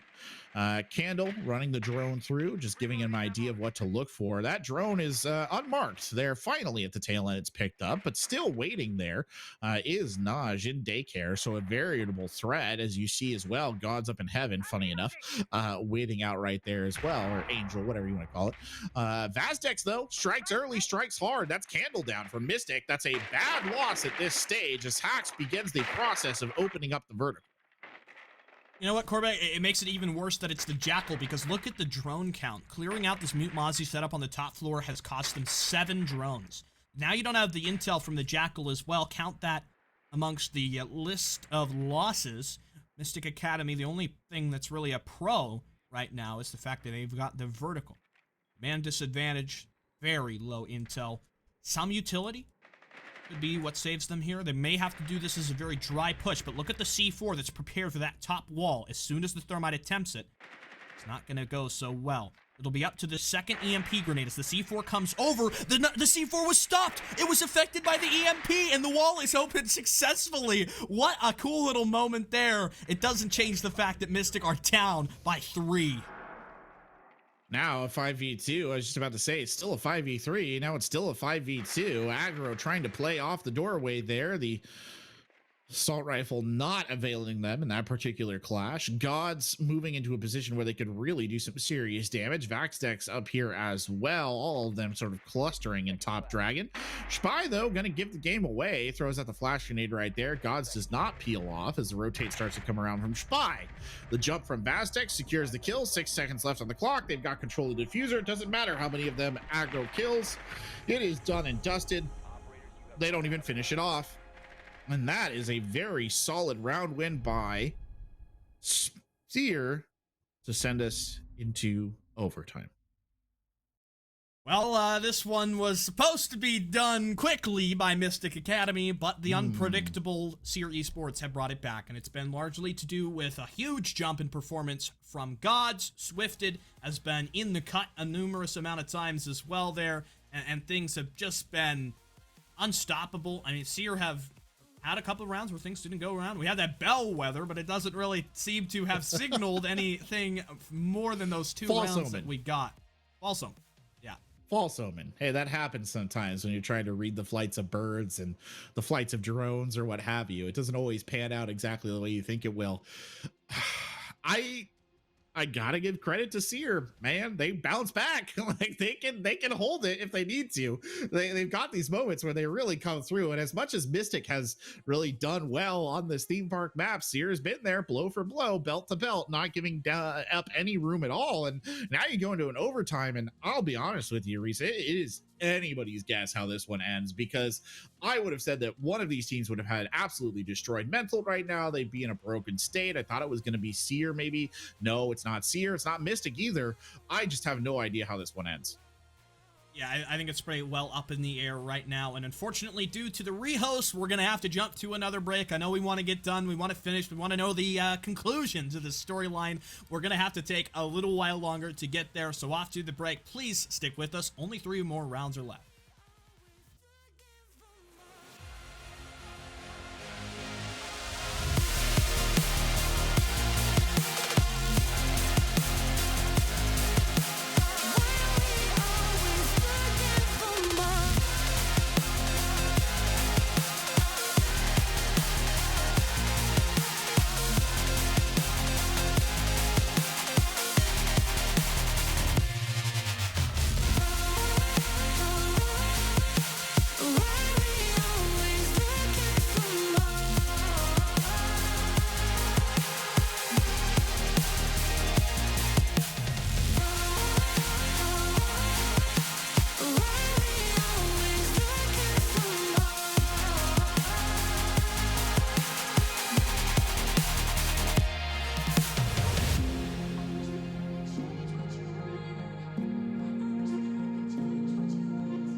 Hey guys, we're back.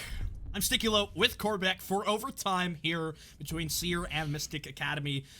And this theme park has kind of thrown us for a loop. We've been going a little crazy, and I know we're late into the evening, but there's no possible way that we go any longer than these next 3 rounds, which is a relief to the players, I'm sure, because it is a Wednesday. There's a Thursday tomorrow. And it's probably work tomorrow. I know I got work tomorrow, but I'm on the West Coast, so I'm lucky.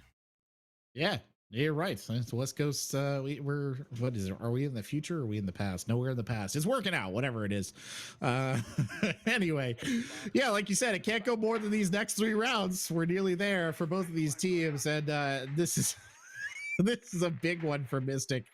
They gotta win this, Stick. You gotta win it. If you want to be taken as a serious contender, these are the times that you win, right? These are the times that try men's souls here. When SYR Esports has leveled it up to overtime, you got to go for the win. The advantage for SYR though is they do start on the defense, and it has been very defensively oriented. I've said it a couple of times. These teams both seem to excel on defense, and SYR now sitting pretty. Now I say that, but when we were on Oregon, Mystic had the defensive advantage and completely bottled it, right, and lost. So maybe the same bad juju will come SYR's way. I don't know. I have not got my tarot cards out and my magic 8-ball to be able to predict. I'm just going off of what's in front of us, and that's a heavy intel composition from SYR. The first time we've seen an Echo be involved here for any of the objectives. On the other side, Mystic Academy are going with what has been their tried and true thing so far. That Thatcher has not been dropped from the composition, and it's only a single hard breacher. Jackal is here as well, so you better be a little careful on your own, but having so many mute jammers and Mozzie Pest was so problematic last time because Mystic Academy lost a number of drones, and they really did not get as much value to offset that. Gods need to be really careful they don't get sectioned off over here. Yeah, there we go. I don't think it's too worth trying to contest that. It's interesting that SYR has kind of pushed their defense out so much on the top floor to really try and challenge as many of these sort of entry positions as they can. The problem is, right, that's kind of the stuff that we saw from Mystic where they spread out and they just sort of got cut off and taken down one by one. The same thing here could happen. SPY, though, will secure the initial kill. It's Naj who goes down, so that's the Jaeger taken out of it. God's backing up towards Angels here, fires a couple of shots off, sort of dueling around the upper arcade window, but neither side really coming out on top of that. Now we see SPY continuing to push forward, LMG in hand, just looking for an opening, anything that they can probe here. They need to secure another kill. If they can secure another kill, I think they will be plenty comfortable with proceeding with their execute on the Throne Armory. Well, they've at least gotten through with 5 drones now, a little better than the 4 they had remaining last time, and it matters more because they have not only superior drones, they've also got a superior man count as well. They've got one up with the early death of the Jaeger, and nobody able to take anything back from them since. Mystic Academy are preparing for the same take that they've done pretty much this whole time. The first EMP grenade, watch the timing on the second. I think the C4 is probably going to do just about nothing. Too far, too late, too something. Doesn't do the job that it was intended to do. And so now with this wall open, next thing goes towards isolating this Cade on the other side of Throne. Yeah, Swifted in a bit of a dangerous position right here. I mean, he's definitely still got plenty of sting in the tail if he's got it, but it's not ideal. Aggro trying to challenge another long angle over towards the stove there as well, but it'll be Aggro switching back now, aiming towards where the Kaid is, just trying to get a couple of shots over the head of the oldest operator in Siege. Swifted happy to hang out there. Look at that challenge. Faztech tries to go for the triple kill. He does get it. Hax brings him down. It was a huge effort right there. The frag coming back the other way, but it's HPR who takes Hax down. Now everything's on the back of SPY, and SPY has to try and win this out. LMGE in hand. SPY charging forward into split. Gets one. They don't have enough time, and SYR picks up the first round of overtime. How do you let Vazdex just walk through the open breach? Come on! He killed 3 players from that position, and he's got a friggin' SMG. Come on here, people. This is overtime. This isn't the first round of the first day. SYR Esports are just on a roll right now, and Mystic Academy have dropped the ball, have slipped behind, and are really wishing they had a timeout for this moment. And just to reinforce here, one of the things that we're complimenting Mystic on when they were surging back into this was their ability to cover angles, was their ability to play as a team. If there was a vulnerability, right, somebody was there. It was usually aggro, in fact, who was there to kind of cover it or exploit it, whatever they needed at that particular time. Completely evaporated. Completely. Vazdek's just swung. Oh, my Lord. That's not how you want to start your overtime. That's not it at all. You don't want to give triple kill away to one of the top gunners on the enemy team. Anyway, it's fine. Everybody settle. You're not out of it yet, right? If you're on Mystic Academy, you gotta bring your level down a little bit, resettle the ship. This is well within your capability to win it. We know because we've seen him do it. You just cannot mess up like that again. Okay, fine. The defense being set up here will be another bunk daycare hold. We saw them play this earlier. It's looked relatively strong for them the multiple times that they have played it. A lot of reinforcements going up right there, just cutting off some potential attacker angles. You see that Banshee well positioned in upper arcade as well to be an absolute nuisance. As the round gets started and the mirror windows start to go down, and this is going to be the real challenge here for SYR, is to break their way through these various lines of defenses so they can actually get the plant down. I don't know what it is about this group, but it feels like it's like the closest out of any of them so far, this being Group A. I think Group B is probably the most definitive. And Group C has got, the talent, certainly, of Shift North and the untested console prowess of Acme, with Agony Esports and Shinigami kind of being the wild cards of that group. This one, I'm gonna be honest. Ahead of the season, I was thinking, oh, thank gosh, for my team, for Achieve, we got the easy group. This one has not been the easy group. It's been a close one. It's been a fight every round, and Vazdek starts it off with one against Shapai. Okay, that could have been one for Bear, and the C4 over the top. It's shot in midair by Vazdex. Vazdex has just come alive in overtimes, got the LMG now surging forward. Keep in mind, 4 kills since overtime started. Naj picks up Bear and Mystic Academy, watching their dreams pass like so much sand through their fingertips right now. Vazdex still pushing pressure down. Candle drops. It's Naj coming out of nowhere to pick up 2. Naj pushing in from the other side here, heading towards office. That just leaves Aggro and Hax. Hax strikes back, takes Vazdex down. Is it going to be enough, though? He'll drop all the way down, rotates to the hatch, and runs the opposite direction. Naj now slowing down, and after that brief flurry of activity, the tempo begins to settle itself down just a bit. We've seen this situation before, though. Axe and Aggro, I think they're 2 players you can trust to outlist and outlast the other. Swifted out on this rappel, though, could be maybe the X factor. If he can apply the pressure, if he can keep the Mystic Academy members sort of segmented, but look at this. Hax, he's going to go for the jump out. He's there. No Claymore in sight to stop him with 40 to go. Mystic Academy, I think they need to seize upon this moment to ISO now. Get in against Aggro, and they will do that. HBR looking down towards Long Soda. The Malusi's already back, though. And though the angle is there, HBR will win the fight, and he might step out towards that balcony. 1 versus 2 for Aggro. To decide who goes further, if the match is done or one more round is to be had. Look at the play, though. This is so smart. HBR begins the plant. Naj is on the coverage. There's a C4 here, though. You have to watch out for that, and it does come through, but ineffectual. Needed to wait maybe a moment longer, but Aggro is rotated. There's the shot from Naj. A huge round for him. And at the end of the day, the spectators left in silence. It's SYR Esports. Wow. SYR coming out of the box and just winning, Stick. That is impressive. They looked like they could lose it at any point in time. The said could have been said from Mystic Academy. We didn't think that SYR was going to be the winner at the end of this, but in 3 and 2 overtime maps, we see SYR come out on top, and you know what? They earned it. They played really well. Individual players for SYR were heroes on certain rounds, complete and utter heroes. Naj stepping up to the plate right there. Vazdex the round before it to propel them to that victory, and Mystic Academy, they just have to be reeling on the back of the storm that they just went through. Yeah, 2 overtimes, a long game, just one that seemed to have no end. This just defied pretty much every expectation that you could have, and SYR Esports proving at the end of the day that they're not another team to be easily pushed aside, that they're a serious caliber opponent. So far, coming close in their first match versus Achieve, and winning now here.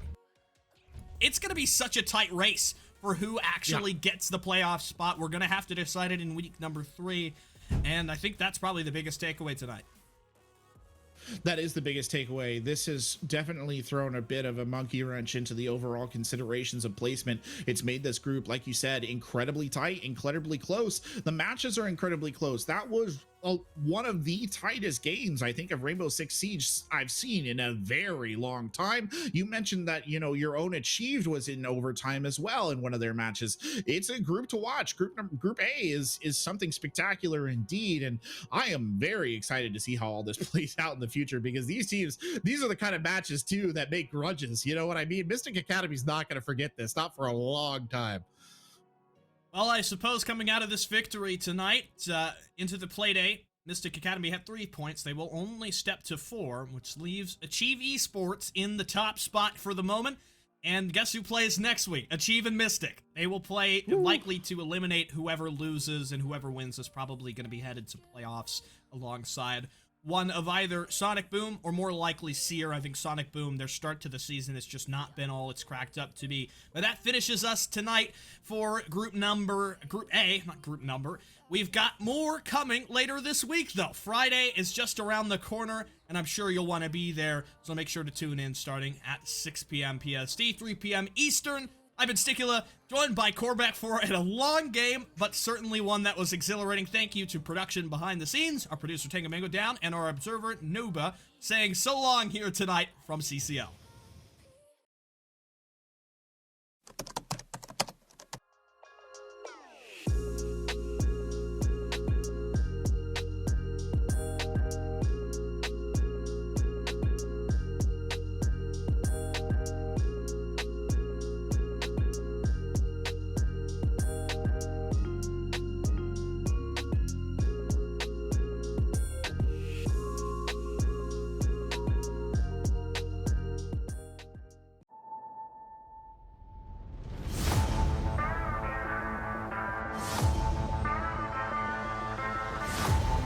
Looking at that doorway, ready to make the push. Pinky's there. Well, that's a 2-shot beat down, easy enough.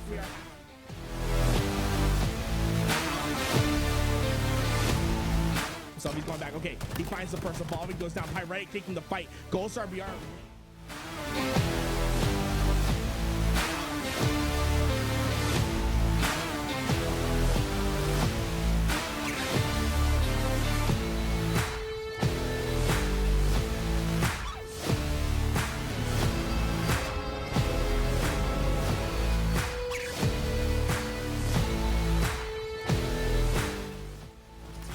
And look, the flank comes through. There's the killing spree.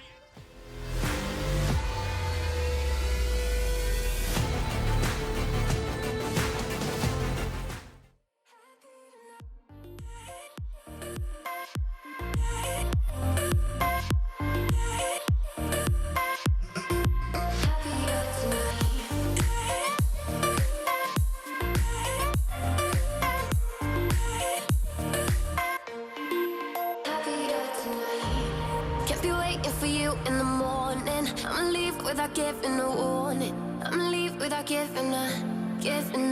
But every time